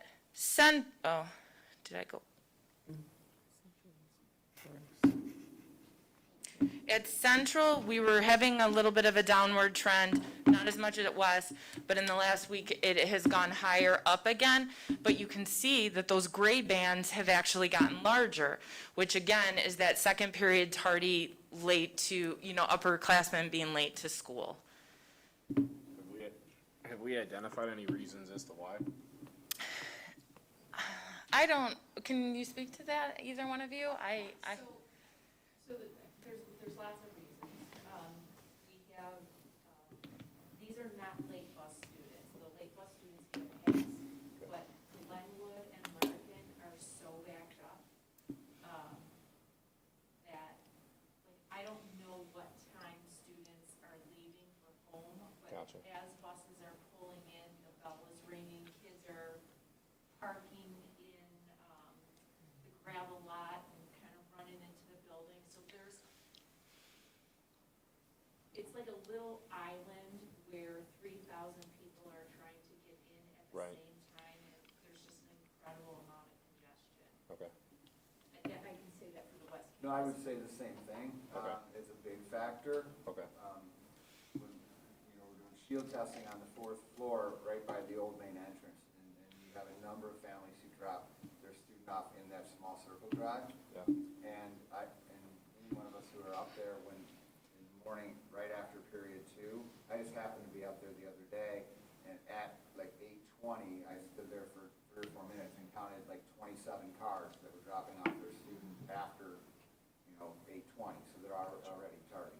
Gotcha. Now, again, that could be for a number of reasons. Traffic, they had another child they had to drop off. I'm not judging them, but that's just, their kids are arriving late for a variety of reasons. I think another factor at Central, to be honest, is being right there in the neighborhood, that you kids are stopping at Walgreens and picking up some snacks and some things like that. So we need to do some more communication and helping them understand the importance of being here on time in the morning as well as to other classes.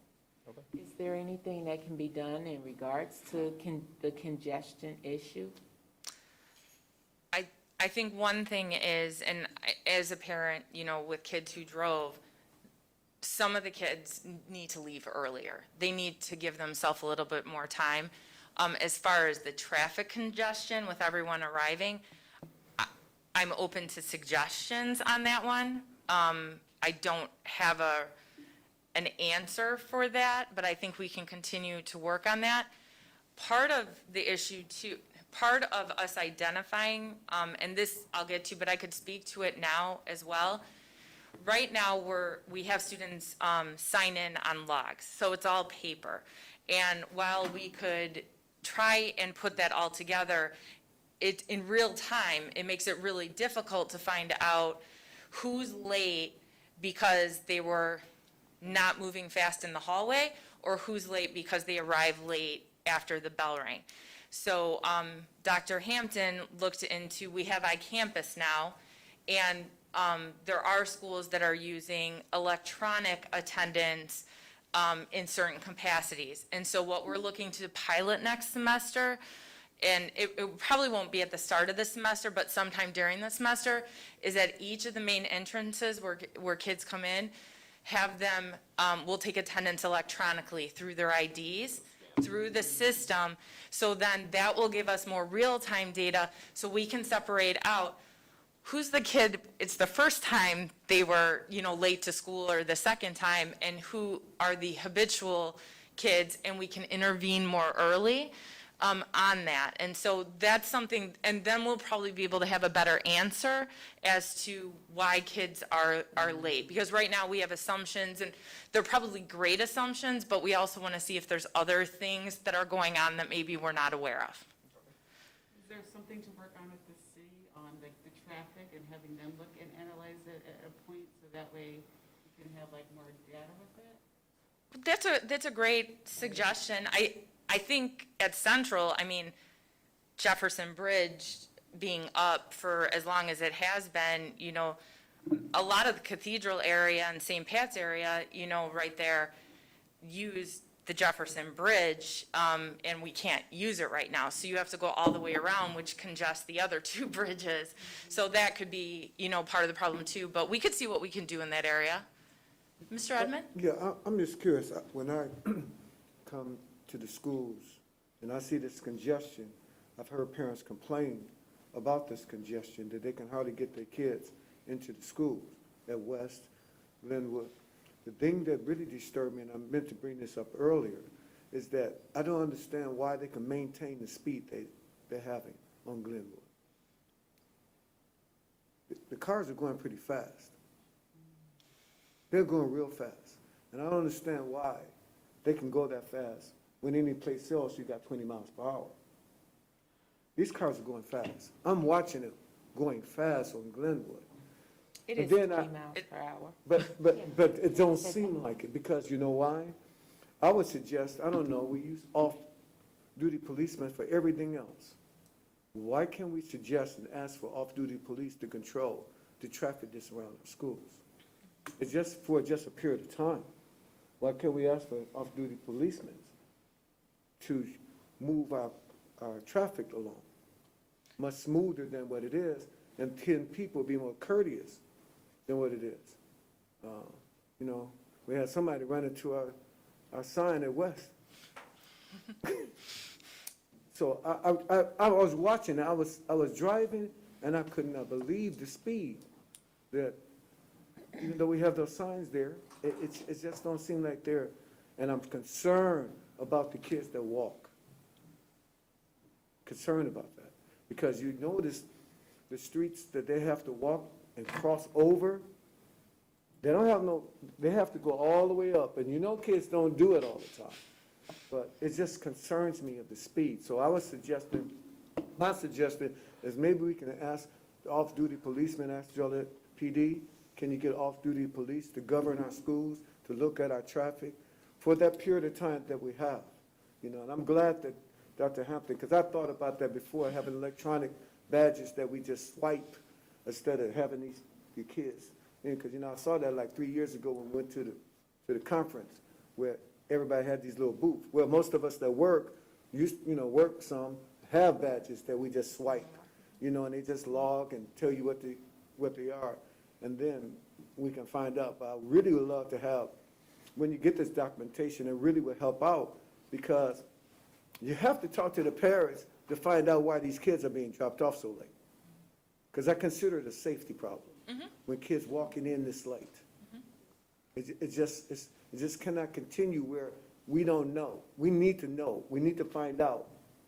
I ain't gonna say, but I think we need to really find out why the parents are dropping off their kids so late.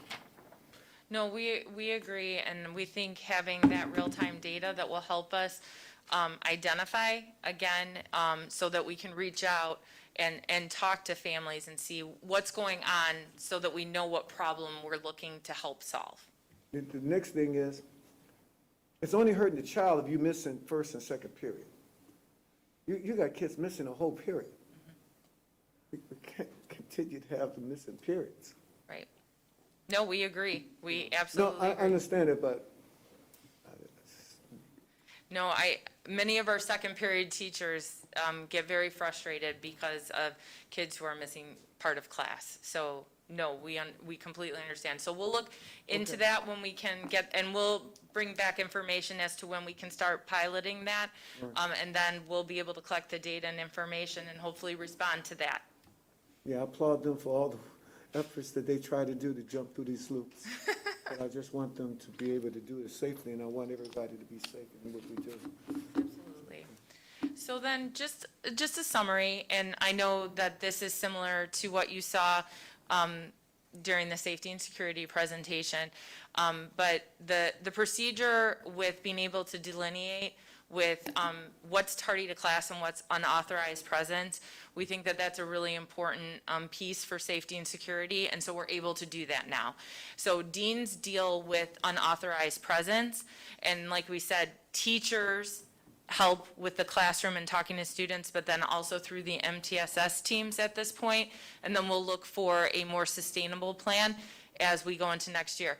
The good news about tardies, which is different than attendance, you really can reset a tardies at the beginning of a semester, and so it'll be a good opportunity. The buildings are working on incentive programs, like I think to use Juliet West, behavior and going to class on time, and I think you get put into a drawing for dance tickets. The first prizes were the cafeteria cookies, which are a big deal, and then we're doing a bigger end of the semester prize for people who attended some grades. Right. And we're tiering the prizes, so the kids with,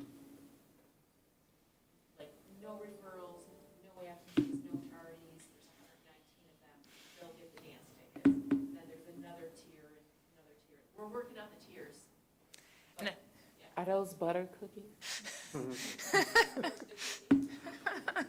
And Central is working on the same type of, those incentives to try and incentivize and recognize and reward the kids that are getting to class on time. As I said, the data trend shows things are decreasing when you're looking at class period, but we still have the problem of arriving to school, as we talked about, on time. And then we are looking at, the difference between students that are arriving late to credited class as well as advisory, because there are more kids arriving late to advisory.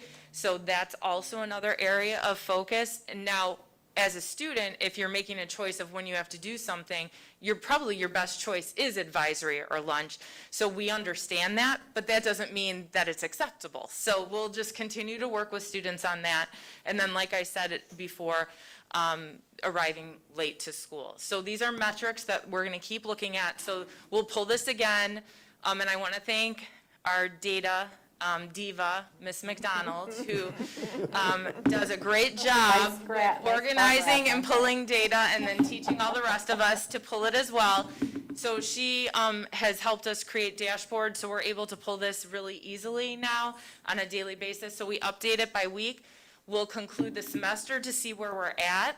And then this is information, too, we'll use as almost like baseline to reset for the start of next semester, and hopefully we'll see some decreases. When we look at this, I want to be really fair that this is data as of really like October 25th, because we did not have a good way at delineating between unexcused tardy and excused tardy at the beginning of the school year. And part of that is that we instituted our new student management system last year, and we didn't have a tardy problem at the end of the school year when we had very few students in school. And so this year has been different, and we didn't have a way of really fixing that. And so when we found out that was an issue, then we came up with a new procedure. Now we're able to delineate it. As Dr. Gibson said, we know we have a bus plan. If kids come late on a bus, they're not unexcused tardy, they're tardy excused, things like that. So this is the data really since October 25th.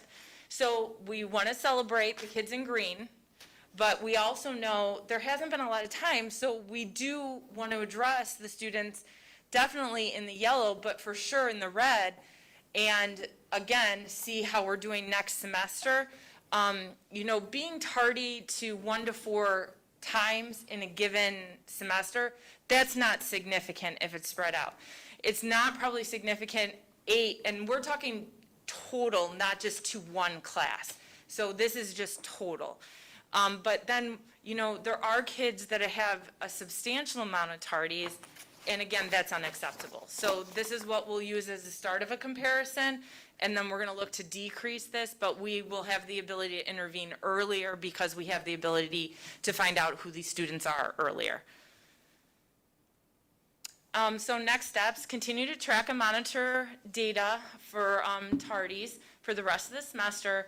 We're going to review the procedures with staff on opening institute day and intervene with students from the beginning of semester 2, because intervening in October already has kids in bad habits. So we're going to press the reset button and really talk about this with kids.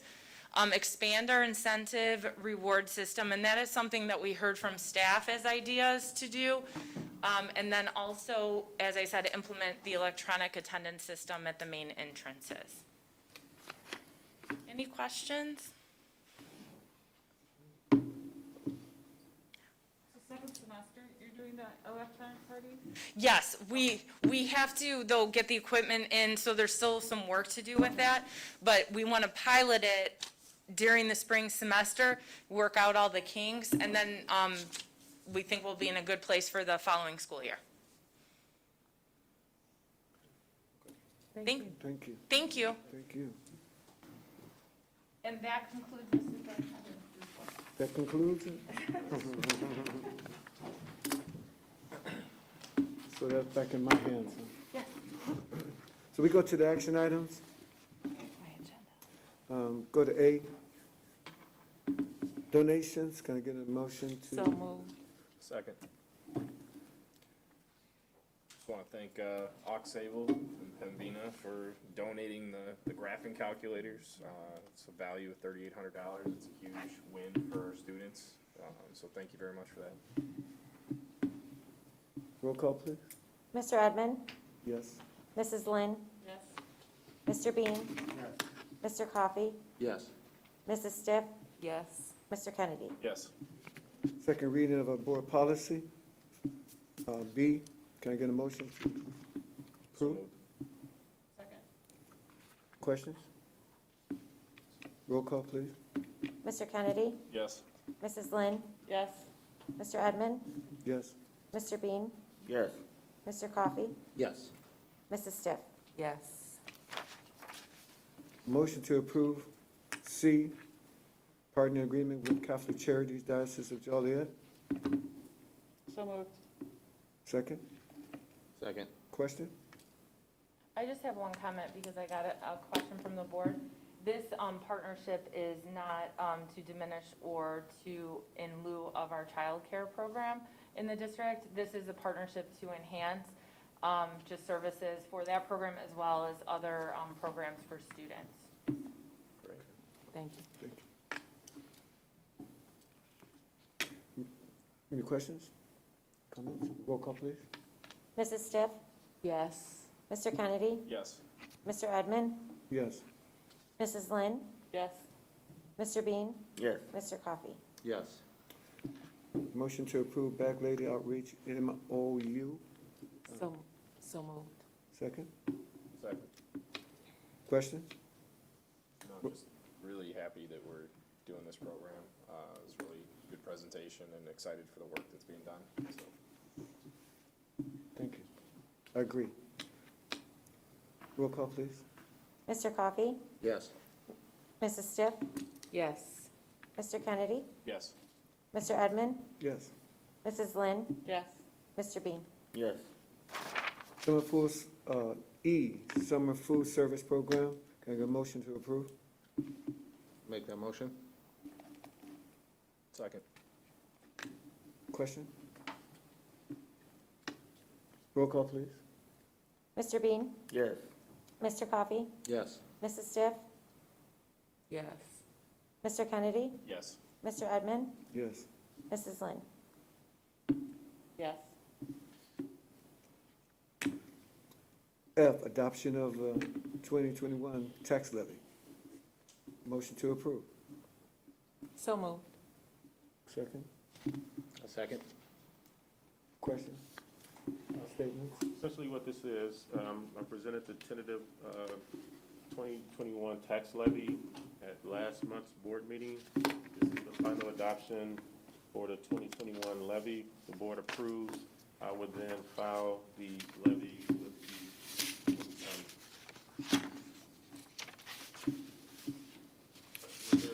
There was no changes from No changes. previous that I could see. no changes. Okay. Questions? Roll call, please. Mr. Bean? Yes. Mr. Coffey? Yes. Mrs. Stiff? Yes. Mr. Kennedy? Yes. Mr. Edmond? Yes. Mrs. Lynn? Yes. Approve of G, can I get a motion to approve? So moved. Tax levy and limited bonds for the districts. So moved. Okay. Yes, what this is a supplemental tax levy. This is due in part to the refinancing that we did with our bonds. And at that time, we did not know what the CPI is. So when we file our levy, we also must file the supplemental tax levy for our bonds because the bonds are being restructured. and CPI comes in after the board approves the tax levy. So this is information we have to present to the clerk's office when they start to allocate levies for 2021. Thank you. Can I get a second? Second. Questions? Comments? No? Roll call, please. Mrs. Lynn? Yes. Mr. Bean? Yes. Mr. Coffey? Yes. Mrs. Stiff? Yes. Mr. Kennedy? Yes. Mr. Edmond? Yes. H, approve of air quality projects. Can I get a motion to approve? So moved. Second. Second. Questions? Roll call, please. Mr. Edmond? Yes. Mrs. Lynn? Yes. Mr. Bean? Yes. Mr. Coffey? Yes. Mrs. Stiff? Yes. Mr. Kennedy? Yes. I, recommendation of additional FTE. Motion to approve. So moved. Second. Second. Questions? Roll call, please. Mr. Kennedy? Yes. Mrs. Lynn? Yes. Mr. Edmond? Yes. Mr. Bean? Yes. Mr. Coffey? Yes. Mrs. Stiff? Yes. Personnel reports, J, 1 through 13. Can I get a motion to approve? So moved. Second. Questions? Roll call, please. Mrs. Stiff? Yes. Mr. Kennedy? Yes. Mr. Edmond? Yes. Mrs. Lynn? Yes. Mr. Bean? Yes. Mr. Coffey? Yes. K, student discipline recommendations. After receiving and deliberating the information contained in the hearing officer's report, the Board of Education is charged with deciding whether or not a policy was violated, whether removing the child from his or her learning environment was in the best interest of the school, whether the specific duration of the recommended suspension was appropriate or other discipline should have been applied, whether the continued presence in school would either A, pose a threat to the safety of other students, staff, or members of school community, or B, substantially disrupt, impede, or interfere with the operation of the school. The Board of Education must then convene into public session to formally vote on the motion to suspend, if suspension is the consensus arrived during executive session. I make a motion under case number W2122SH01 to uphold the suspension. Second. Questions? Roll call. I didn't hear the second, I'm sorry. Second. Okay. Mr. Coffey? Yes. Mrs. Stiff? Yes. Mr. Kennedy? Yes. Mr. Edmond? Yes. Mrs. Lynn? Yes. Mr. Bean? Yes. After receiving and deliberating the information contained in the hearing officer's report, the Board of Education is charged with deciding whether removing the child from his or her learning environment is in the best interest of the school, what the rationale is for the specific duration of the recommended expulsion, whether all appropriate and available behavior and disciplinary interventions were exhausted, and whether the continued presence in school would either A, pose a threat to the safety of other students, staff, or members of the school community, or B, substantially disrupt, impede, or interfere with the operation of the school. Board of Education must convene into public session to formally vote on the motion to expel if the expulsion is the consensus arrived at during executive session. I make a motion under case number W212215 to expel until June of 2022 and placement at Lincoln School. Second. Roll call. Mr. Bean? No. Mr. Coffey? Yes. Mrs. Stiff? Yes. Mr. Kennedy? Yes. Mr. Edmond? Yes. Mrs. Lynn? Yes. Okay. That's all correct. Unfinished business? No. New business? Yeah, I wanted to add school counselors. I had some questions about the current load of our current counselors and how often they're meeting with our students. It looks like we have 10 counselors from a previous presentation. We have 10 counselors at each campus. which means they have a load of 335 students to each counselor. And I think, we all recognize that we've had challenges this year. And I think we have been doing a good job addressing some of the symptoms that we're seeing. But I don't know if we are addressing the root cause of the problems. And will we continue to have to treat symptoms, or could we do a better job addressing the root cause? And how, I guess the questions I have are, what credentials do our counselors have in terms of, are they LCPCs, are they, what credentials do they have? And how often are they meeting with students to just talk, whether it be to get to know them or determine schedules for next year and things like that?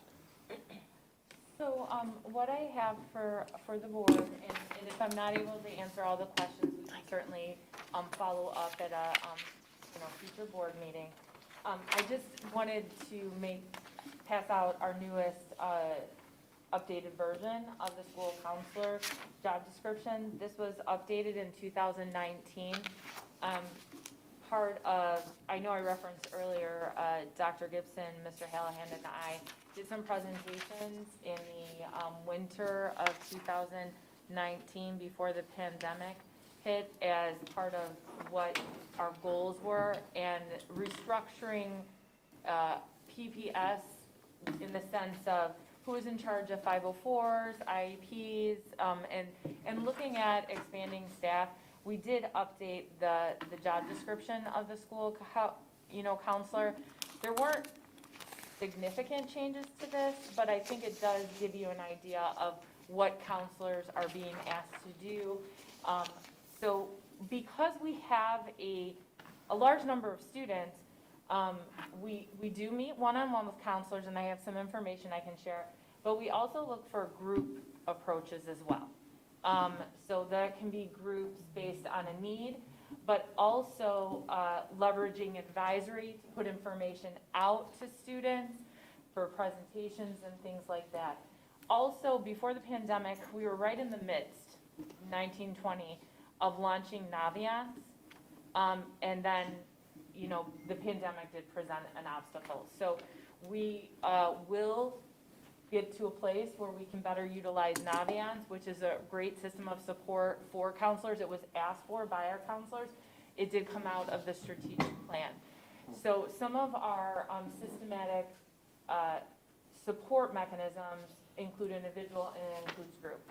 So, and this is from our PPS coordinators, just as, because it's a hard question to answer because kids need different things. So this is just some of the information to best prepare for questions that I thought might come up. So 100% of our students see their counselor once a year. And I know that doesn't seem like a lot, but that is 100% of our students. Seniors at the beginning of first semester, and then maybe mid-September or November, we'll see them, that's when seniors see them. Freshmen, sophomores, juniors during their next registration, which usually happens between mid-January and February. That's more the schedule, type of decisions, for seniors, getting ready for what do you need from your counselor, or what questions you have for filling out FAFSA or college applications and things like that. Then where it differentiates is it's estimated that about 30% of our counselors' caseload includes students that have ongoing issues. And they define ongoing as 2 to 10 meetings with a counselor per year for various reasons. And then it's estimated that 3 to 5%, or maybe 10 to 15 of their students on their caseload see their counselor at least every other week or twice a month. And these students are often in their tier 3 support groups. And then also we have all counselors at Central have EL students on their caseload. So this caseload is about 30 to 50 per counselor. And the EL students meet with counselors twice a year for mandated check-ins because of progress monitoring. So that's another area. And then counselors are asked to attend IEP and 504 meetings, and they do this with about 90% accuracy. And their students are seen by their counselor then an additional one time. And then freshman IEP students are seen an extra time for domain meeting. This year, and this was part of the presentation last week, but this year, the buildings are running more support groups than ever. And so they have, and at Central, this equates to about 180 students signed up for support groups. And these students see a counselor, because counselors run most of the groups at this time, at least 6 additional times, although that might not be their specific counselor. And so that's just gives you a breakdown of how often, counselors are seeing their student. No, I appreciate that, and this is not saying anything negative about our current counselors at all, in any way, shape, or form. What I'm suggesting is, do we have enough counselors? We get this data, and 70% of our students are seeing our counselor once a year. I talked to a handful of students, and I know 2 students very personally that don't know who their counselor's name is. And I'm just wondering if our counselors are able to meet with our students, every student, 3-4 times a year, would we meet with students and identify issues before the fighting starts? Would we be able to prevent these problems? Would we help students cope with some of the things that they're dealing with? Because they're having more frequent conversation, we talk about building relationships. I think this building relationships might be beneficial. Can we improve our students' emotional intelligence? Rather than their social studies or English or math, can the counselor help to improve emotional intelligence? Maybe meeting with a counselor, the word counselor would reduce the stigma that we have around mental health today. I don't know the answers, but I'd like to bring it up and talk about this, because I think additional counselors could be beneficial to our students. Is there a difference between a social worker and a counselor? There is, yeah. Right. So are you moving into an area of social work? No, just knowing your student. Think about a student that is decided as a freshman that they want to be a welder. And if that counselor could talk with them and get them into the welding course while keeping them on the college track, instead of just meeting with them the one time, the kid says, I want to be a welder, boom, here's your welding class, see you next year. Talk through it so that we can have these students that have options, right? Options are the most valuable thing to any of us. And if you're only meeting with them once and talking about their aspirations, how much do you really know about that student? An adult, a trusted adult, they may not talk to a social worker, but they may talk to their dean. They may talk to their counselor, and someone that they know. Would they open up more if they're having issues? Maybe. I don't know the answer. I guess I would start there. I would ask, how did we arrive at the 10 FTEs per campus? Sure. Actually, so the counselor caseload has been in the contract for as long as I can remember, and I think it's been this way for a while. So the counselor counseling load is between 350 and 400.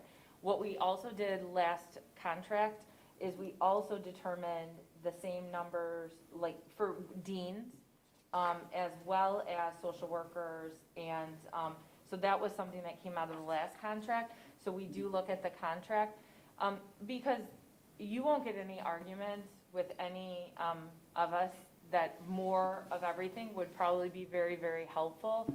But when our staffing cycle is, we start looking at our needs, we start looking at fall enrollment, so what the information shared tonight, and then we prioritize, because we can't just add FT everywhere. And so the first thing we have to look at is, when we're doing staffing, is the classroom teachers that are needed, because contractually, teachers also have a contractual limit. So teachers can have 155 students per day, except physical education teachers who could have 210.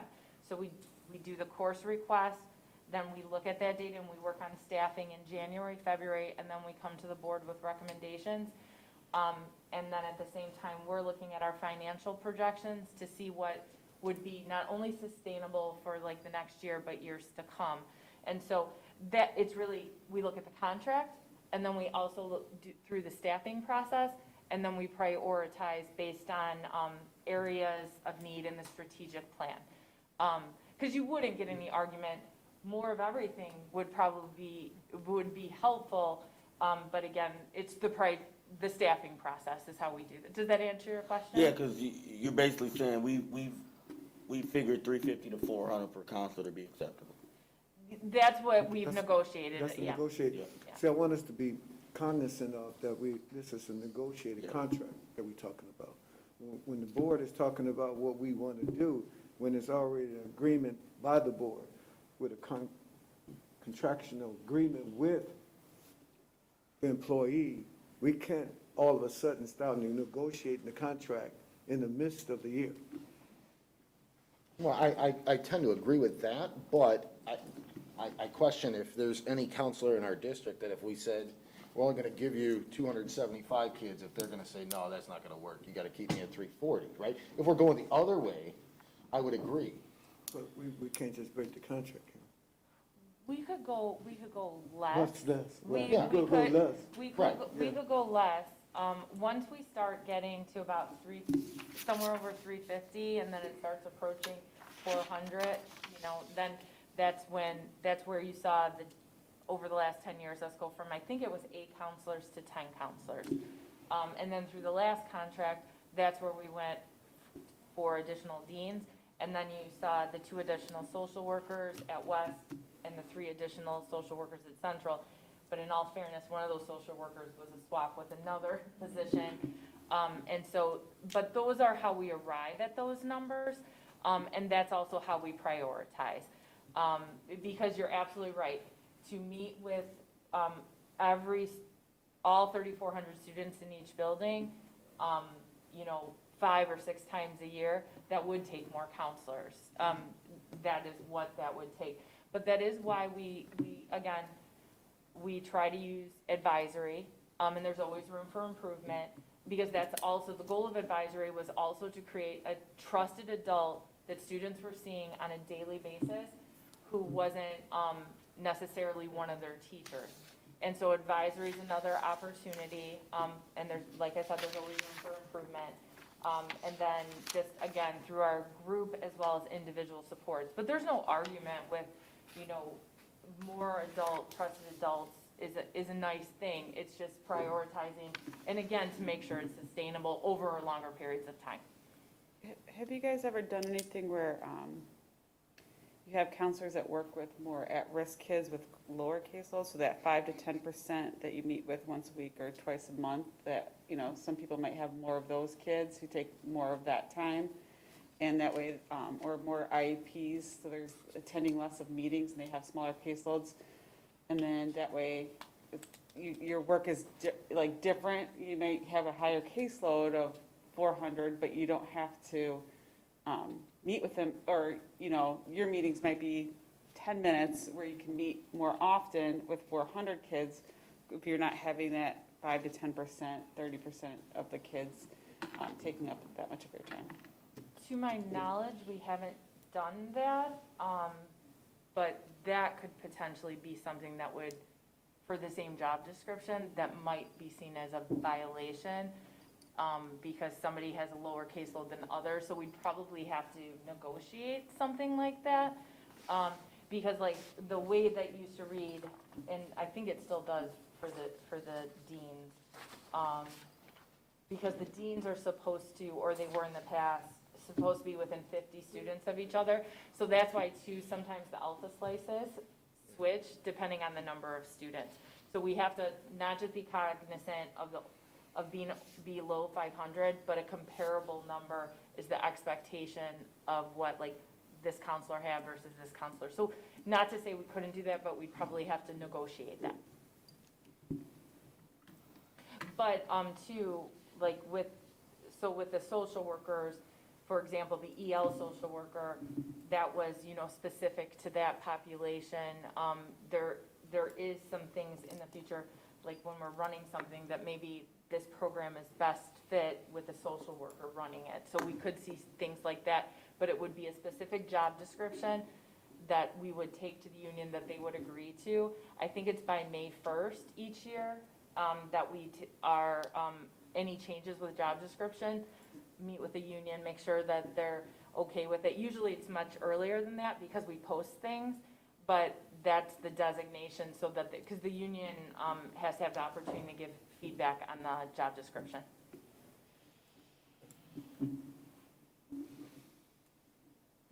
Any other questions?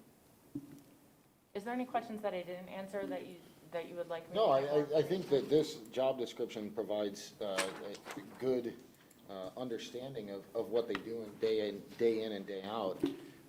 I'm just afraid that given what we've seen and what we've been talking about in every way, that kids are struggling emotionally, kids are struggling mentally, kids are struggling to connect. We need to build relationships.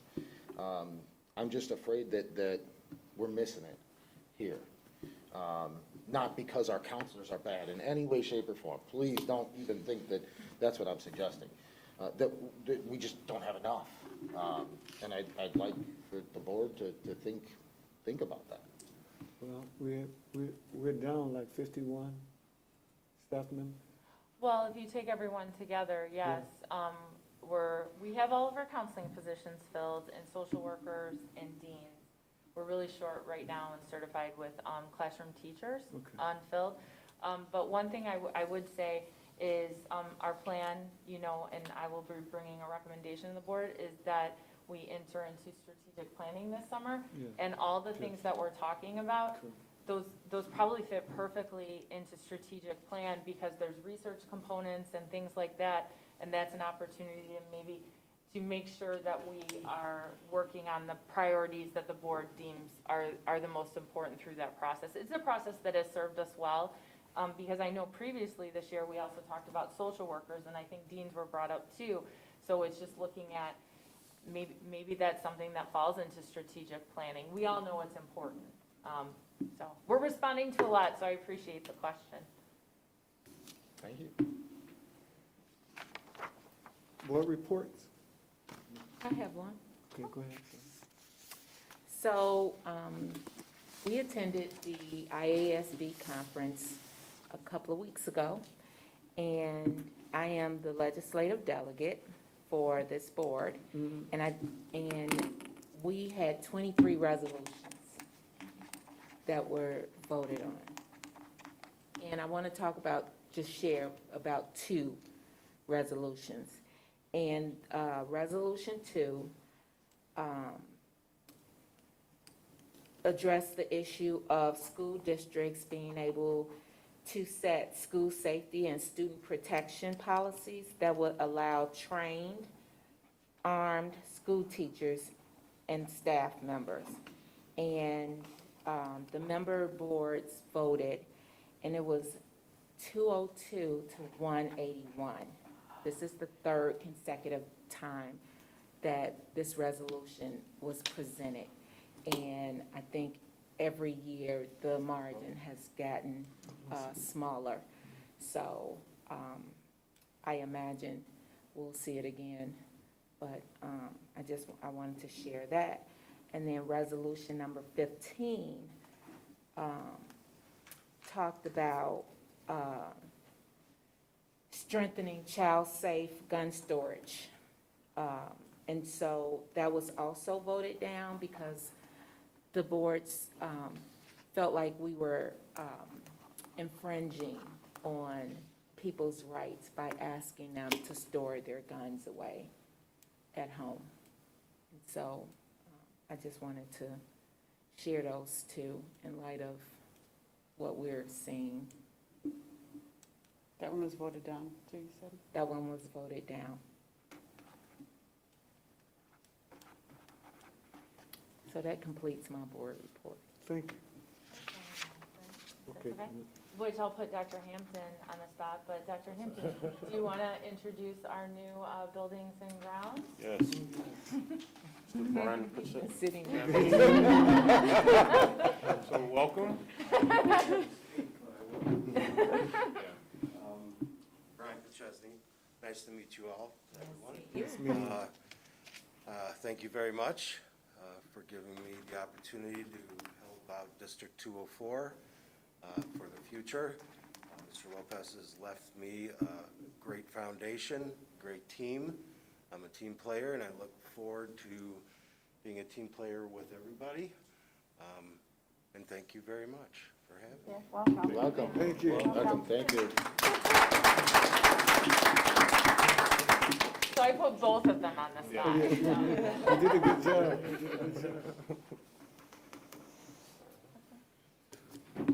Anyway, no announcements, and no public comments, so I guess we have a.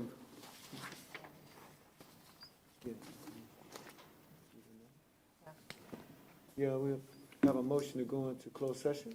So move. Second. Roll call, please. Mr. Kennedy? Yes. Mrs. Lynn? Yes. Mr. Edmond? Yes. Mr. Bean? Yes. Mr. Coffey? Yes. Mrs. Stipp? Yes. You are adjourned. Thank you for the So.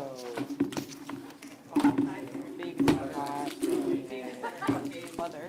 How many did you have? Oh, I probably ate the whole bag. Did she share any with you? She only gave me one. Then she ate all the. One. She I ate, took two. she ate all the orange ones. But I have the orange one.